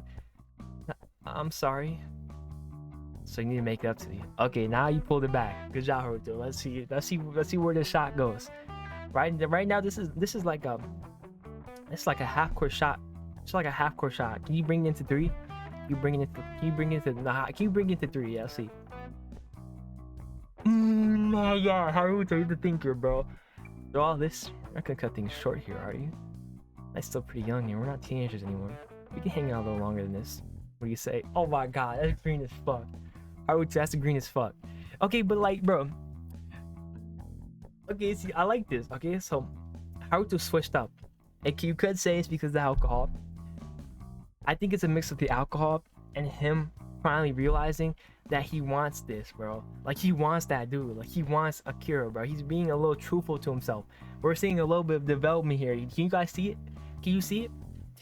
Hang out a little longer than this. What do you say? Akira opens his mouth, closes it. He blinks and says, "Do you want to spend more time with me?" Duh. When I've asked otherwise. And anyway, you do owe me. Wait, Haru, bro, this dude. Okay, Haru low-key, he's smooth with it though. Why is he smooth? He had one little throwaway in Yearning, by the way. And this nigga just played Akira like a fiddle. Like, even if Akira wasn't like an absolute shy, like a little anxious little dude, like I feel like this is smooth enough to get like almost anybody, bro. Like, this shit is smooth as fuck. Who goes selling bills like that behind their friends' backs? It's sneaky. That pride might never recover. Okay, now he's obviously. That was good as fuck, I'm not gonna lie. You even got me. I'm laying it on a little thick. Oh my God, this shit, bro. This is actually so well orchestrated, bro. Like, he even knows it. Like, he's so fucking he's so self-aware. Like I love how self-aware Haruto is. Like he knows he's pathetic. He knows he's egotistical. He knows sometimes he's jealous. He knows he misses it. He knows he's giving up on his dreams. Like I love this development. Like I love it. This is actually fire, bro. I'm laying down a little thick. Like he knows he's being a little bit of a dickhead, but I know I'm not all that fussed up that Akira picked up the bill. But I don't want this night to end. Not just yet. Oh my god, this thing is green as fuck. He's green as fuck. I was finally reunited with Akira after all these years. He even said that he liked me. Bro, he was being pretty sappy actually. My heart's still fluttering from it. Just a little. It's not autumn anymore. It's barely cold outside. The forecast said it would snow later tonight, but I don't mind that. Akira and I have both grown up. But now, I've finally got my stupid feelings in order. Maybe we'll finally stop growing apart. Oh. Doesn't take much wheedling for me to talk Akira around. Initially, he's a little hesitant about coming back home with me. Not just because he should be over at the hotel with other members of Obscure, though that is part of his problem, but because he doesn't want to impose. Are you sure you want to go back? You want me to go back with you? I doubt it'd be all that interesting, and I'm afraid I just get in the way. That's what he says. I'm able to counter him with a swift and easy. Duh. Wouldn't have invited you back with me if I didn't want to hang out with you. What are you, stupid? Socially, maybe. I used to get decent enough grades back in school, but Toa says, "Hey man, can you do me a favor and shut up for once in your life? Thanks." That's how our conversation went. More or less, though I'm not sure if you could really call it a conversation. Akira put up a few half-hearted resistances. I rebuffed him. Now it looks like I've gotten my way. We take the train back to Ibetsu, the last train of the day. I'm glad we were able to get on it, despite all of our bickering about the bill, and then our bickering about Akira coming back with me. I might have been able to talk him around. That's 1 point to me, and 0 to Akira, but at a cost. I think Akira took my words to heart a little too much, because he's been mute for the whole journey. You're being mean, right? You're being really mean. We sit on the train in silence, watching a Sapporo pass it by in a darkening blur. All high-rise buildings and multi-story department stores, which eventually give way to these smaller, dingier little apartment buildings. I gotta give me a sec. Yeah, I gotta give me a sec to warm up. It's different. Yeah, it's different. So I know my voice is sounding like way less raspy and stuff. Cause last time I recorded, I was really congested, and it was right after I woke up. I've been up for a minute. I went to the gym and stuff. So I gotta give me a minute. I'm sleepy now. It's 4 o'clock. I'm sleepy. It takes about half an hour to get from Sapporo Station to Ibitsu. The journey's pretty quiet, most melancholy. There aren't many people on the train, save for the odd salaryman who stayed out a bit too late drinking. There's this red-faced guy in the back of the train who looks almost catonic. His head keeps shifting back and forth in rhythm with the train. He wheels with the tracks and his eyelids are half-lidded. There's a woman to my right, meanwhile, who's frantically texting on her phone. I wonder if she got involved in some sort of argument. With a boyfriend, maybe? Because her fingers really are flying across her screen at a minute a mile. Other than these odd passengers, however, and they really are strange, the carriage is more or less deserted. There's only 7, no 8 people in the whole carriage, and none of them are saying very much. It's so painfully awkward and shriveling up. I'm kind of worried, with every minute that elapses, that somebody in this carriage will recognize Akira, that they'll spy on him as Obscure's frontman, and then they'll make a scene. This hasn't happened yet, thank God, but I can't help but feel paranoid. This paranoia feels sharp and spiky, concentrated in the pit of my stomach. If I feel this awkward about Akira being recognized, then how the hell must he feel about it? Coming all the way out here with me, when he should be back at his fancy hotel with the other members of Obscure, was a pretty big risk for him. Is that another reason why he's being so quiet? Maybe he doesn't want to draw unnecessary attention to himself. Nobody recognized him over at the bar, and that was way busier. It should be fine. I'm sure it'll be fine. I hope it'll be fine, at least. And to my immense relief, we were able to why is that so loud? Disembark at Ibitsu without any complications. We both step off the train, and we're soon met with the merciless cold. It stopped snowing, for now at least, and the temperatures aren't quite as bitter as they were when I first set off for the concert venue.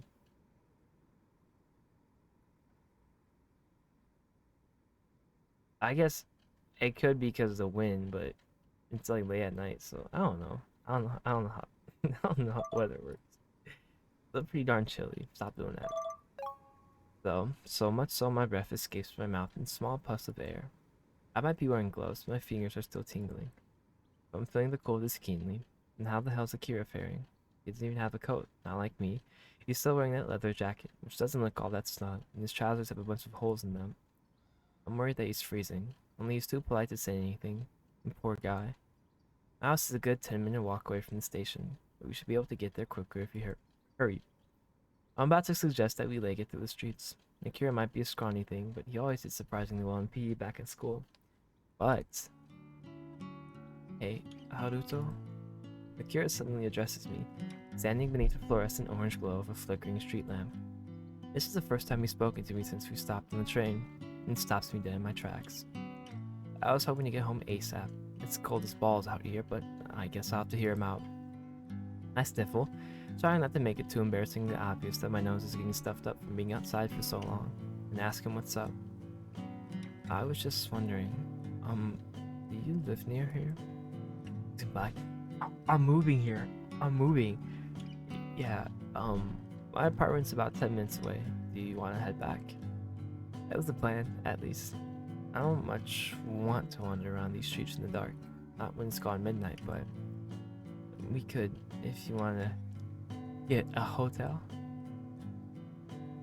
A walk? You're crazy, bro. I was actually hoping we could go for a bit of a walk. Or we can just walk to my house. A walk? There's a brief pause. A moment where the cool breeze blows, snaking on the back of my coat, and then... Are you shitting me? Fuck no. No, I'm not. My legs are a little cramped after sitting on the train for so long, and I think it would be nice to get a bit of fresh air. It was a 10-minute walk to my house. I'd like a moment to get my bearings, and don't you think the stars look pretty tonight? Oh, no.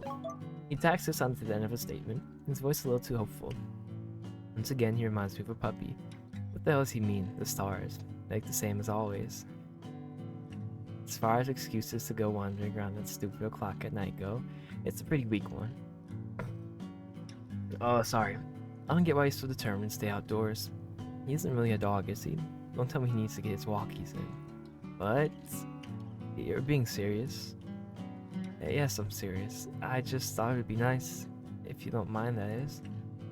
Well, that is the question. I do mind about this. Quite a lot, actually.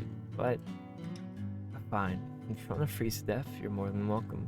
Just don't come crying to me if your fingers fall off and you can't play the guitar anymore. I mean, geez, you're not even wearing any gloves. What's wrong with you? Well, I did used to live in Kitami when I was growing up. You could say I'm used to the cold. Kitami? Kitami? I feel so bad because I don't know how the consonants go when you're speaking Japanese, pronouncing Japanese. I don't know. My geographical knowledge isn't up the best, but isn't that all the way up in the north? Like, the very north of the north? That's right. I know people think Sapporo gets chilly in the winter, but it's nothing compared to Kitami. Sometimes I get down to the -10s even. Damn. That's kind of hardcore. How did you survive?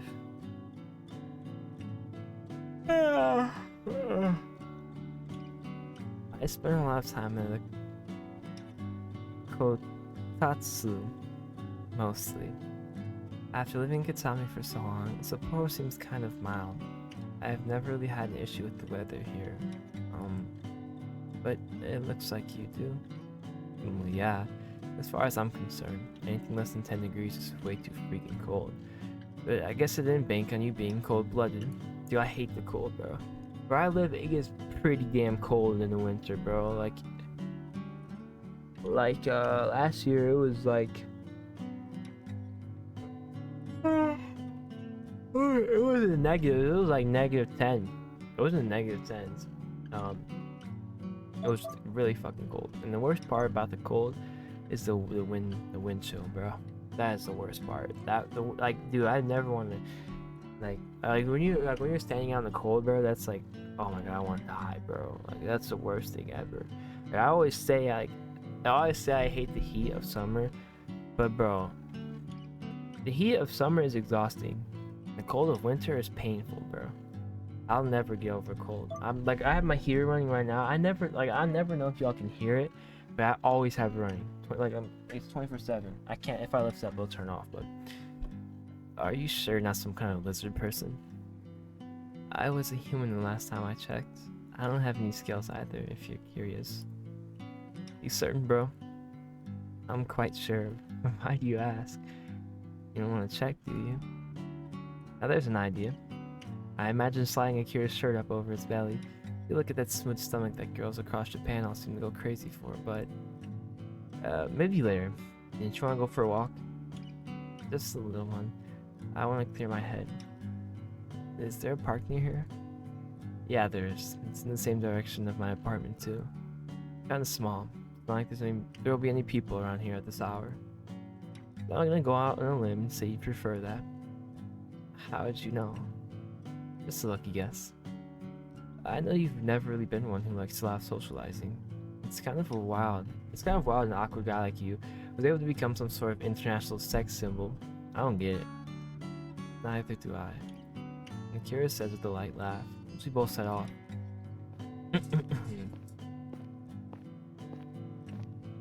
We wend our way down the snowy road, companionably, our soles slapping against the gray pavement.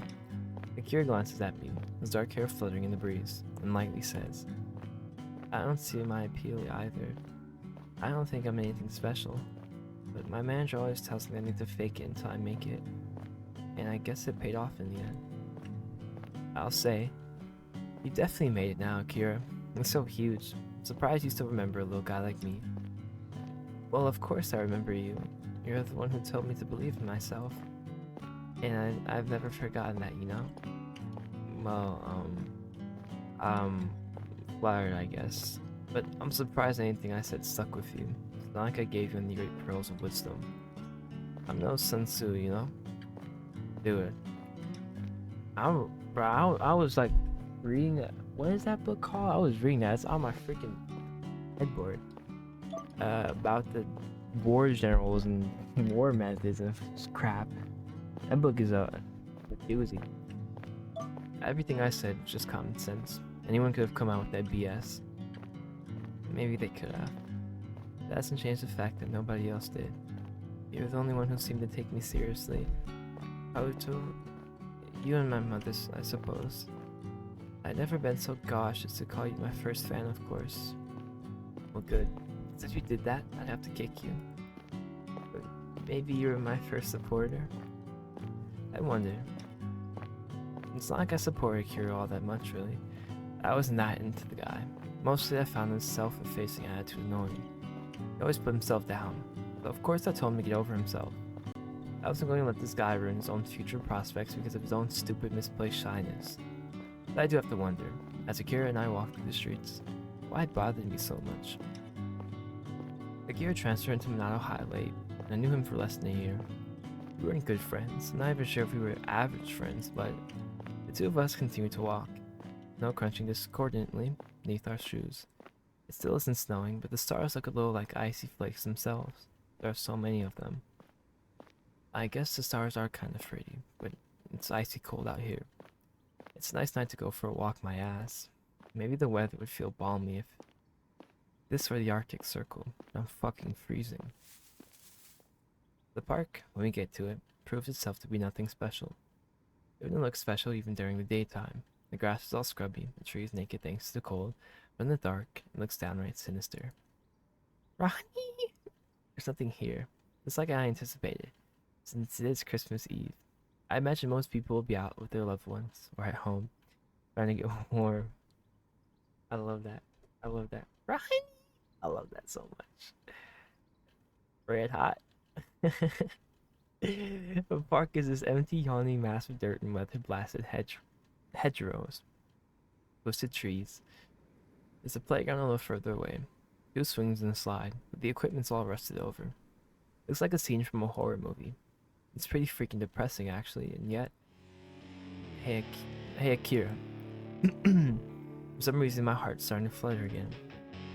I can feel intense anticipation bubbling inside me, just like it did when I first arrived at Kyuban. It feels like my blood is fizzling. Why did you ask me to go on a walk with you? Why? Akira blinks. He looks taken aback by his question, which is fair. I did ask it pretty suddenly after a lull in the conversation. I feel a bit guilty, like I've put him on the spot, but Akira takes it in his stride, or at least he tries to. He affects a smile, but isn't it a little awkward, as he says.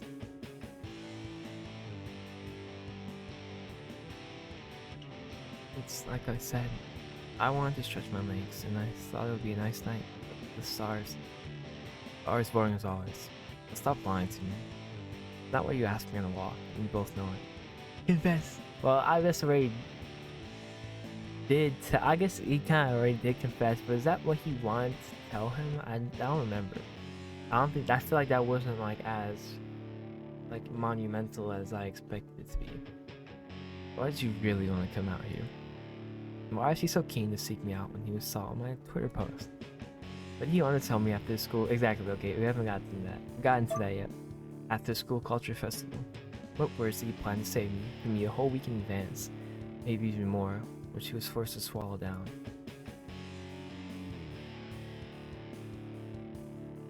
There's no way you see Akira to care about me that much. He's a celebrity, and I'm a nobody. I should be completely beneath his attention, even more unworthy than the ant.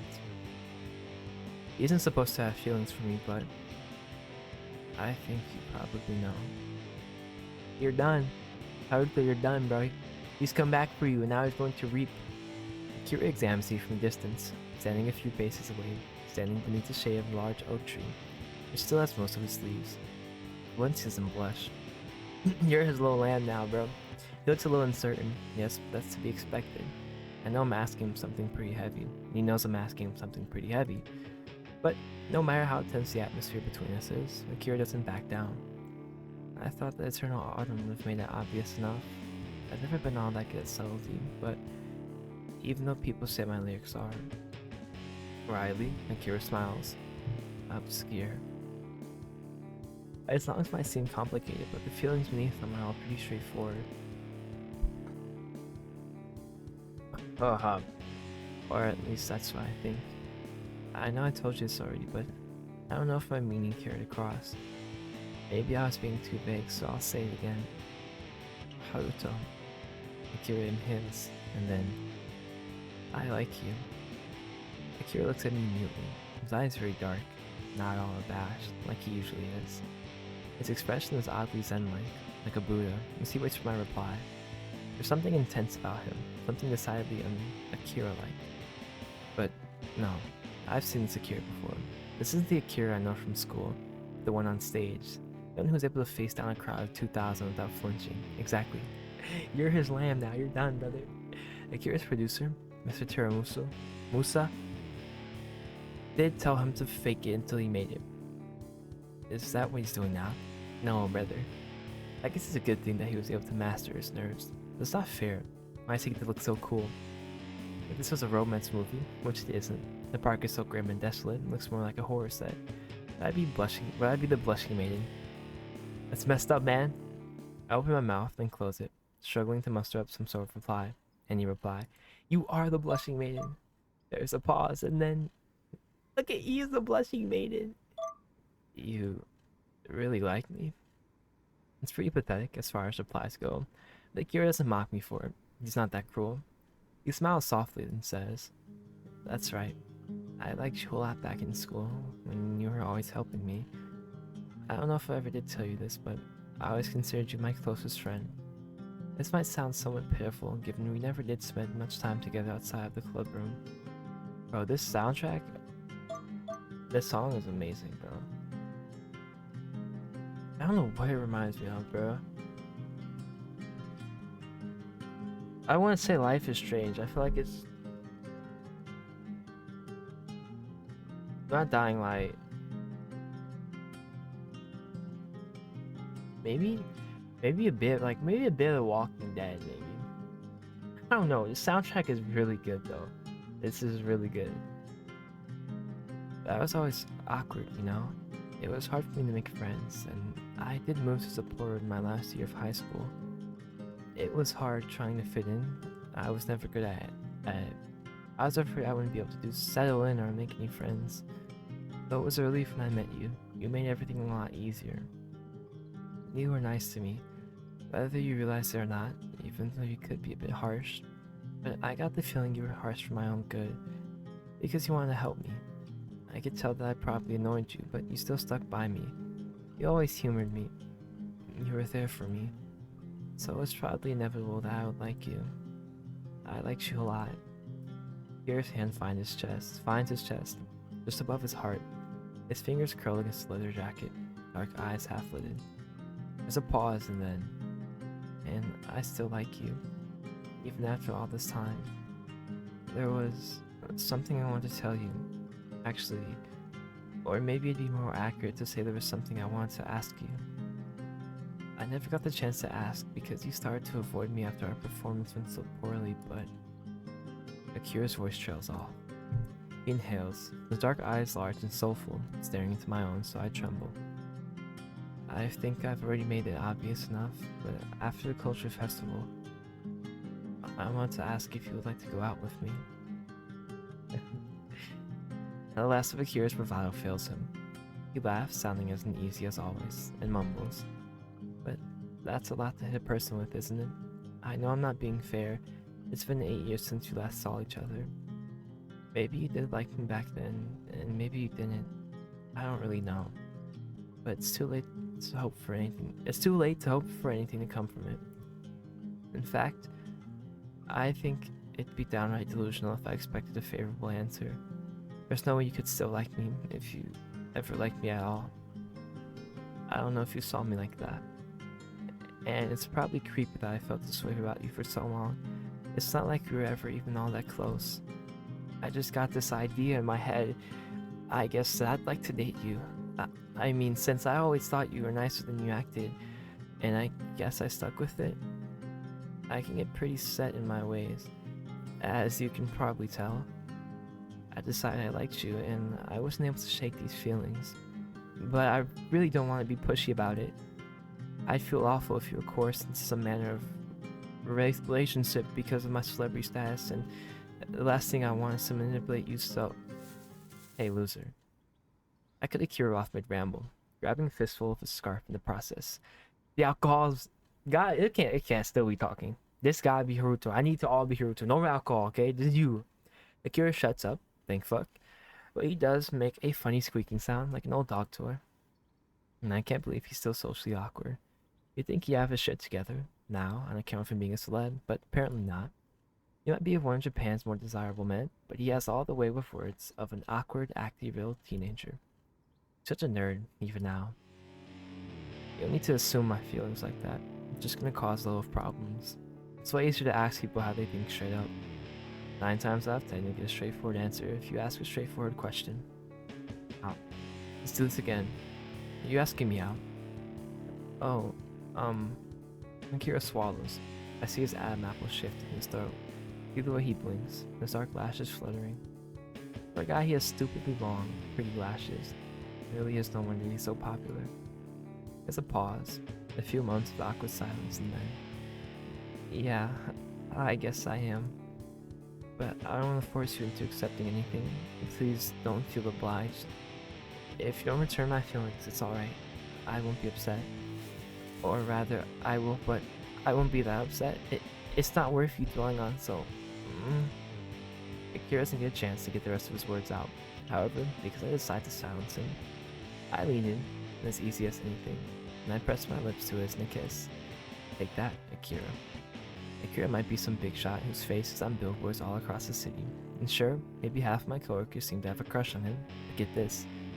It doesn't matter how famous the guy is, or how many adoring fans he has. In the end, I'm the one who he's kissing. Me. Average-ass Nishiki no Haruto. There's nothing special about me, but he still has a thing for me. This loser still likes me. And, by the sounds of it, he's liked me for a really long time. He's liked me ever since we were in high school. He was too chicken to tell me how he felt. Akira's always been like that, though his tail is a heartthrob. Seems he hasn't changed all that much. For a celeb, his self-esteem is astoundingly abysmal. He was still able to muster up the courage to confess to me, in a sense at least. He told me how he felt, so of course I'm gonna answer him in turn. What he's saying is true. He waited for me for 8 freaking years. This whole time he's had a thing for me.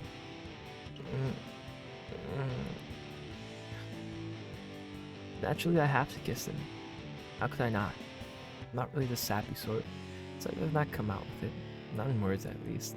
It'd be embarrassing after all to hit Akira with the whole, "Yeah, man, I guess I've always had a thing for you too.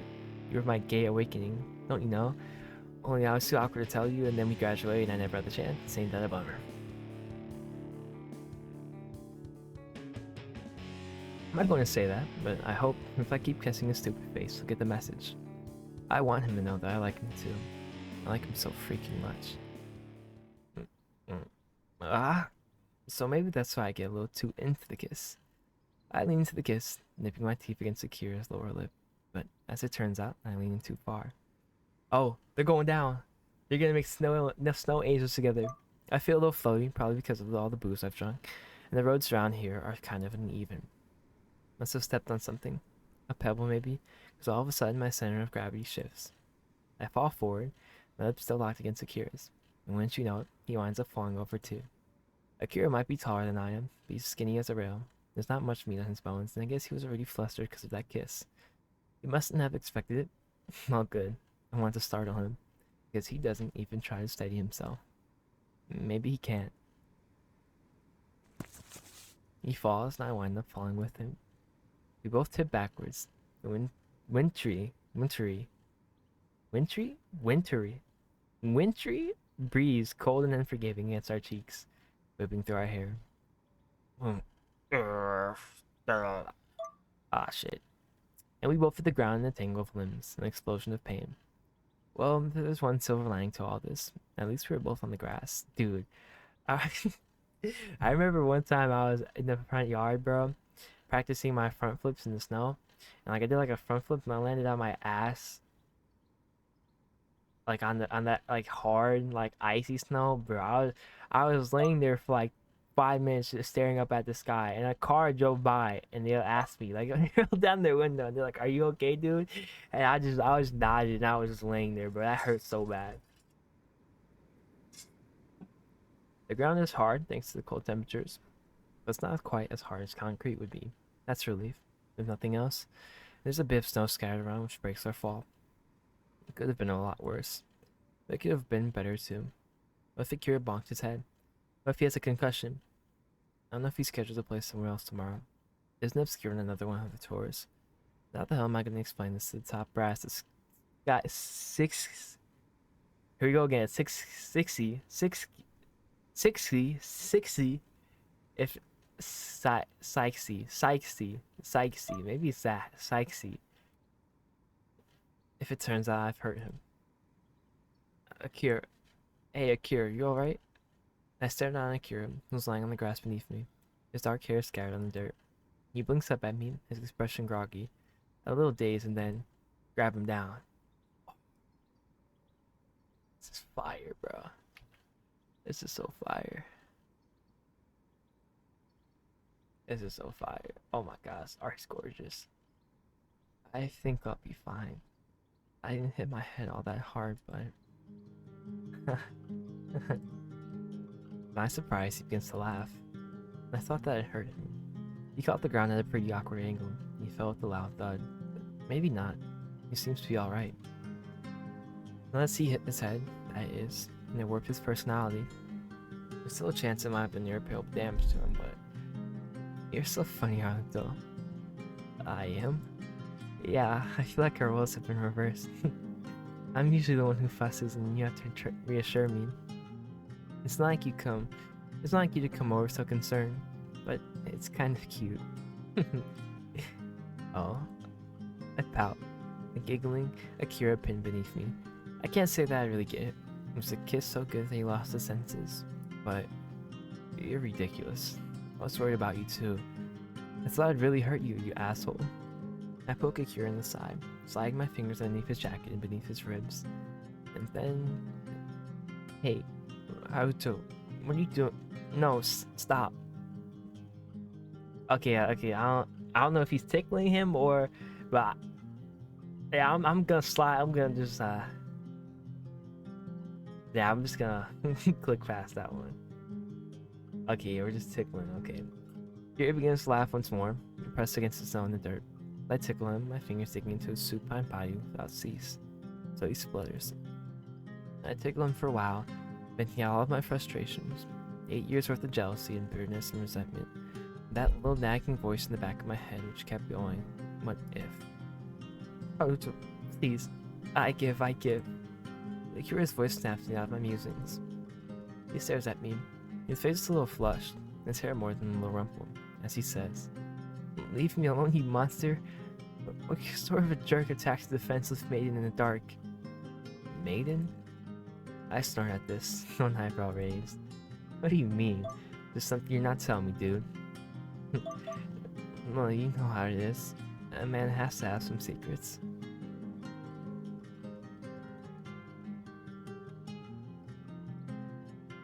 Oh. I don't know if that's pointing to something, but I don't want to say anything yet.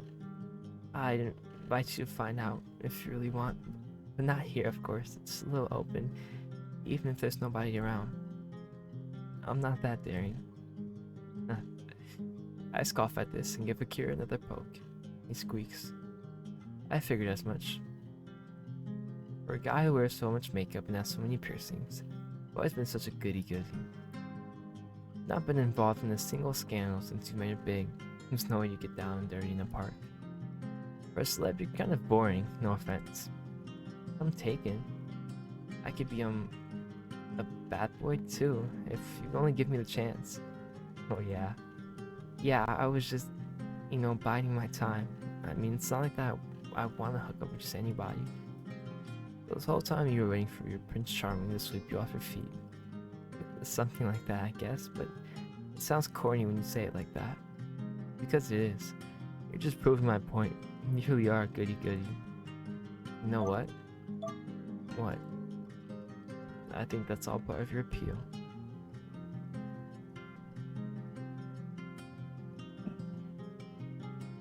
You might not be as cool. Oops. You might not be as cool as your fans think you are, but you're definitely adorable. Oh, I wonder about that. Sometimes I do worry my fans would be disappointed if they knew what I'm like. But I guess you don't mind, Haruto. Nah, I'm used to disappointment. Hey, but you're not one of them. I finished smoothly, now moving the cup of Kira's cheeks with one of my palms. How could I be disappointed in you anyway? You're so adorable. I'm not that heartless. I guess I always had a thing for puppies. Puppies? Kira's nose winkles. Are you gonna put me on a leash now? Would you like it? Stop me from losing you again. That's rich coming from you. You're the one who avoided me back in school, you jerk. Oh, well, I guess you have a point. I was an asshole. Yes, you were. You must have felt... And you must have terrible taste. After all, you're the one who has a crush on this asshole, don't you? And Kira opens his mouth. There's a pause and then... You just can't win if you cannot. Nope. It's not possible, so you might as well give up. Who's to say I haven't already? You do have me pinned down, you know. Oh, I do. Akira looks up at me, his face a little flushed, his slender chest rising and falling. I look back down at him, smiling softly. I cup his face, holding it like it's a precious treasure. And just like that, we both start to laugh. I don't know why Akira's laughing, exactly. Is it the sheer absurdity of the situation? But I think I'm laughing in disbelief more than anything. I find it hard to wrap my head around the idea that a guy like Yusuke Akira, the Yusuke Akira, would ever be interested in me. It's crazy to me that a man this popular, one of the most popular musicians in Japan, has held a flame for an average guy like me for such a long time. He still cares about me so much despite so much time passing. It's so crazy, I can't help but laugh. Akira's always been intense about the things he cares about. The guitar mostly, but he displays a similar obsession with his studies. And with me too. I mean, what the hell? I really don't get it. But I'm glad he likes me all the same.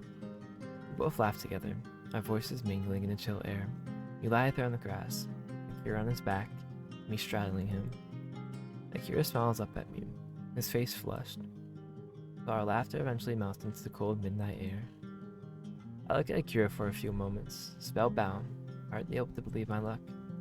I exhale, breath escaping my lips in a puff of visible air. And then, once more I dip my head. Save up. Just to be safe. It's just been 30 minutes. Like, this game is long, bro. My eyelids fall shut. I capture Akira's mouth with my own, the soft, gentle kiss that continues, on and on as the wind sighs around us.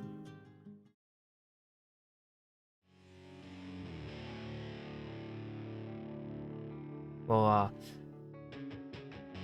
I think that was perfect timing. It's long as hell. I saved up programming. I guess everything's made by the same person, is it? No. Normal. Gorgeous character art. This is fire as hell. I'm not gonna lie, this is gas. I love how real they were. I love how real Haruto was.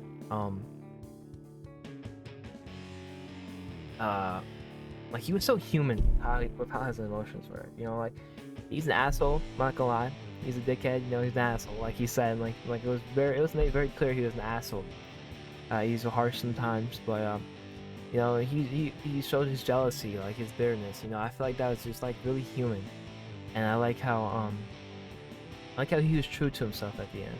You know, this could lead to so much more. This could lead to so much more. You know, and I love how that ended. That was great. That was fire. Like, I love that. That was so cute. That was so sweet. That was adorable. Thank you for reading. Thank you guys for listening. Are we still going? Oh, we're still going. Okay, we're still going. We're still, because like, I swear I saw more. I saw more CG, so we're still going. It's been a couple of months since I saw Obscure perform with the Cuban. The wintry weather hasn't let up at all. If anything, I think it's even colder than it was back in December. Nights shorter. It's the tail end of February. There's only a few days in the month left. A few overcast days where the sun struggles to peek out from behind the bowers of gray clouds which fill the sky. Despite living in Hokkaido all my life,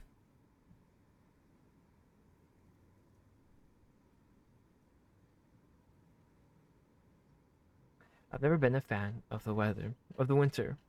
I'm not cut out for the cold. Not like Akira.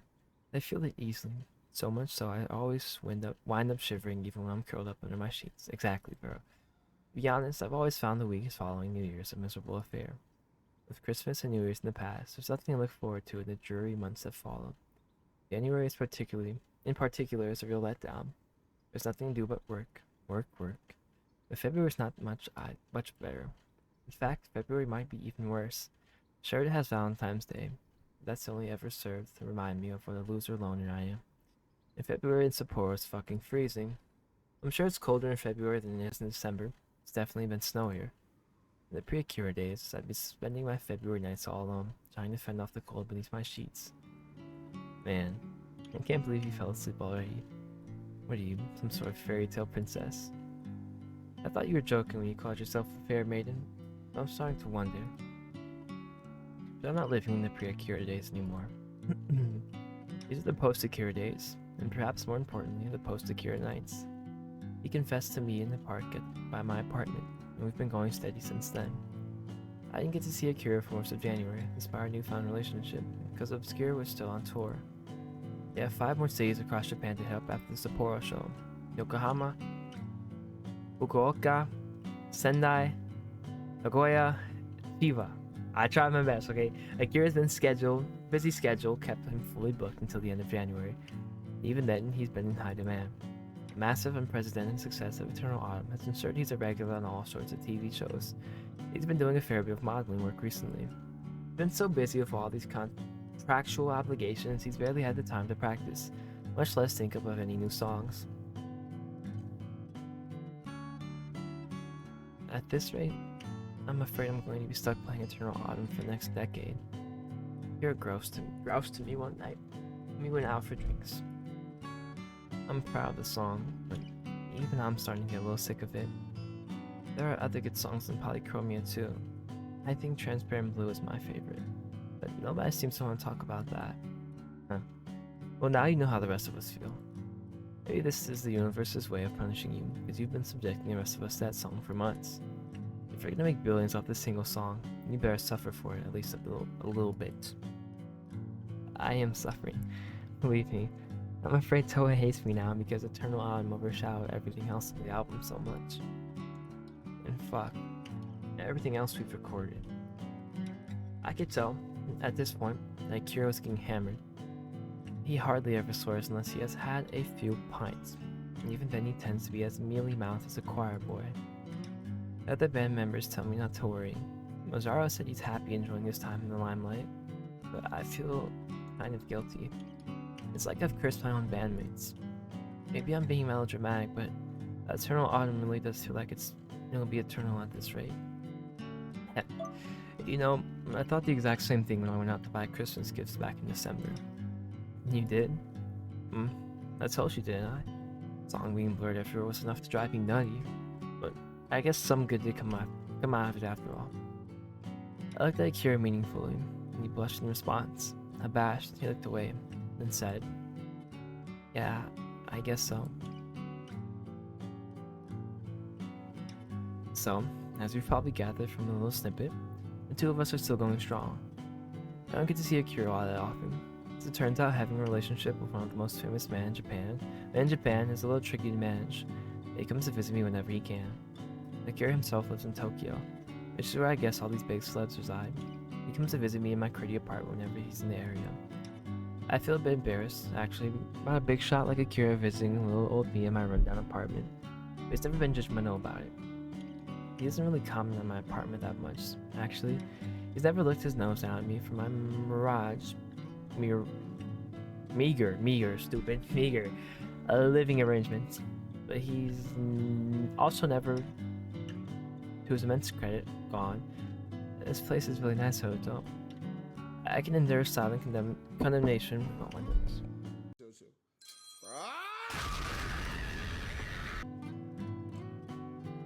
Okie dokie, I'm back.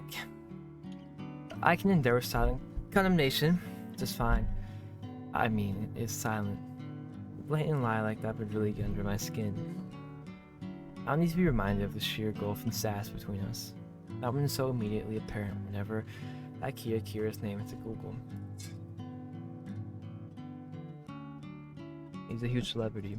But despite that, he still tries to make time for me. He texts me every day, and we can't see one another. He's visited me a handful of times since we started dating. He's invited me back to his place in Tokyo too, but I'm not sure if I'm ready for that. Tokyo's a bit of a ways away, and the tickets are expensive, so I know Akira would be only too happy to pay my way if I asked. I don't want to ask though, which is part of the problem. I don't want to rely on Akira too much. I want him to think I'm only dating him for his money, which is, from what I've gathered, immense. But I'm probably being paranoid. I don't think Akira thinks that. He's such a trusting, earnest puppy of a guy. The thought probably didn't cross his mind, but it has crossed mine. I know exactly what the papers will say if they get their hands on the story, on all the news sites.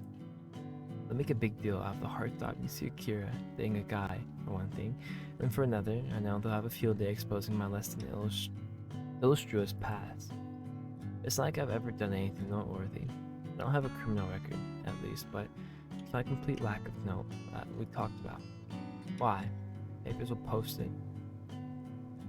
Pause it. Pose it. Pause it. Is you see Akira dating a schlub like this? Bro, these words, like, what is a schlub? And he could have anybody he wants. What's going on? Nishikino have some sort of blackmail material on him. I don't want to get drawn to a media circus. I don't want to give Akira any trouble, either. That's why we've been keeping our relationship on the down low. I guess word will come out eventually if we're going to stay together. But for now, I'm content seeing Akira in gaps during his busy schedule, and he can spare me the time. I'm happy simply being with him, reminiscing with him, joking with him. And hell, I've been playing with him a little. Good, see? There we go. There you go. I might have jacked in the drums after our disastrous performance at the school culture festival, but I didn't give up music for good. At this point, I don't think I could.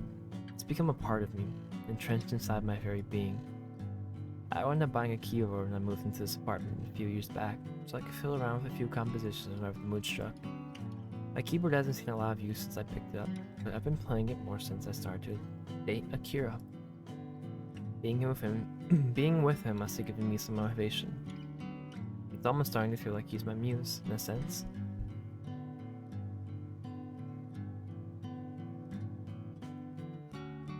But that sounds incredibly cheesy, so I'd rather not tell anybody that, not even Akira. He's lactose intolerant. I wouldn't want to make him ill. I've been doing quite a bit with Akira though, even if we can't see one another very often. I enjoy playing with him, but he's far better than I am. He was better than me back when we were students at Monaro High, and his skills have only increased over the years. It stands to reason, I guess, since he's the frontman of such a famous and beloved band. While Akira's been working on his playing, my own skills have stagnated. I can't help to hold a candle to him, but Akira doesn't seem to mind. He still asks me for feedback, actually, just like we were dumb teenagers noodling away in our club room after school. It's cozy. But sleeping in the bed beside Akira, while the snow falls outside, is even cozier. I watch him, my eyes half lit as he dozes, his hair freed from his usual ponytail. His eyelids are closed, long lashes matted, his bare chest slowly rising and falling in slumber. It's not been long since I slid out of him.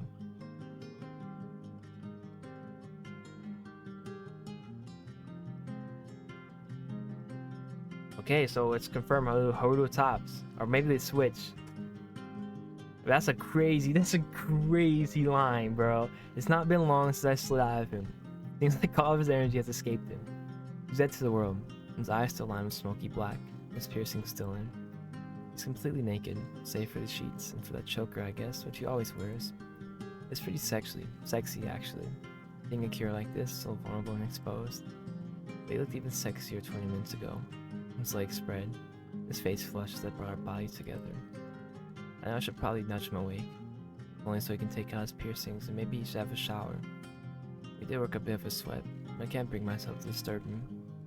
I observe him instead, smiling fondly, my fingers carving through his hair. My nails brush against his scalp and Akira exhales, but he doesn't stir. He really must have been working hard to pass out like that. He's always looking tired when I see him, his eyes droopy, and I guess the sex was more than he could endure. He seemed to be enjoying it at the time, at least. Time has passed now. The room is dark, the lights low. I can hear the wind outside, dying softly in the snow. It falls from the sky like powdered sugar, bugging the streets until they turn a stark white beneath the moon's light. It's very pretty.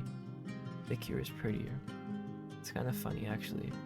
I've been seeing a lot of rumors in the press that Akira and Risa are an item. She's the lead singer from Oral Vampire, because Obscure were invited to open for Oral Vampire in the upcoming Warped Tour. It's been all over the news. Been seeing the same grainy photo of Akira and Risa chatting in the bar about 50 times in the last fortnight.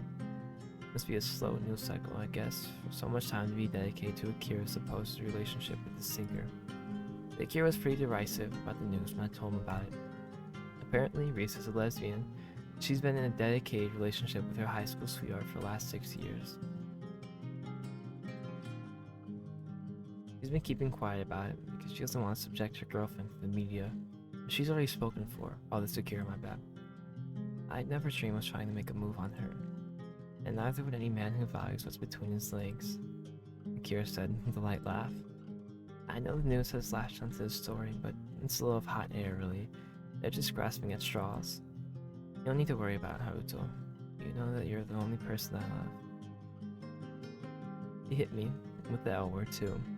He told me this, love, not like. He was pretty explicit about it, which was kind of embarrassing since we've only been together for a month at this point. I feel like things are moving a little too fast. But I can't deny it made me happy. Brother, it's been like 3 months, you just fucked, bro.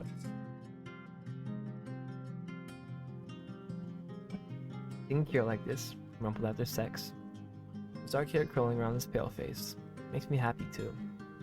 The press can say whatever they want about him. They can spin as many stories as they like, post as many grainy photographs trying to prove Akira is sleeping his way through all the alt-rock bands in Tokyo. I couldn't give a shit. I know that Kira's with me, and he loves me.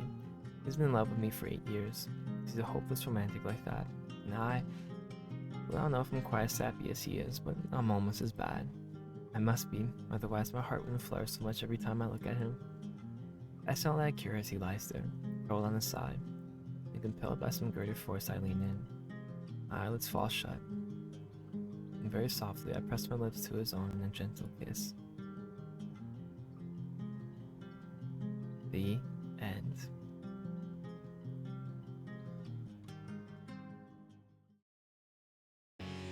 Wow. Alrighty, okay, that was fire. That was fire, okay? They had to throw in a little fan service at the end.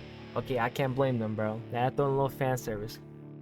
Make it clear. But that was great, you know. It's a new experience for me.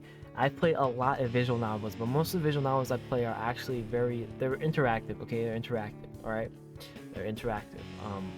This is actually the first true visual novel I played where I'm just reading, you know, it's just a story, bro. It's got the characters set out, you know, it's no YN, bro. It's just a story I'm looking into. And I love that a lot, you know, I like that. It was new to me, and it was long. You know, this was like what? This is like four plus hours worth of it's gonna be like a 4-hour video, so it's gonna be a lot. But you know, I hope you guys enjoyed, you know. I liked how real the characters were. You know, it's all, you know, always whenever I get into a story like this, you know, it's always ND, bro. It's always ND. But you know, we'll all have our time, you know, we'll all have our chance, you know. Our time will come. So you know, as always, you know, like I say, there's no rush, you know. There's no rush, bro. Next video will always come. Your chance will always come, bro.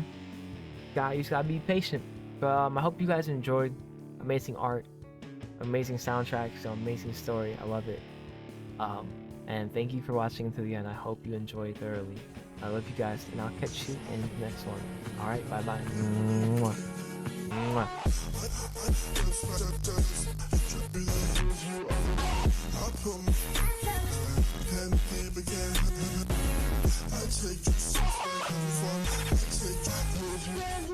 I put my words down.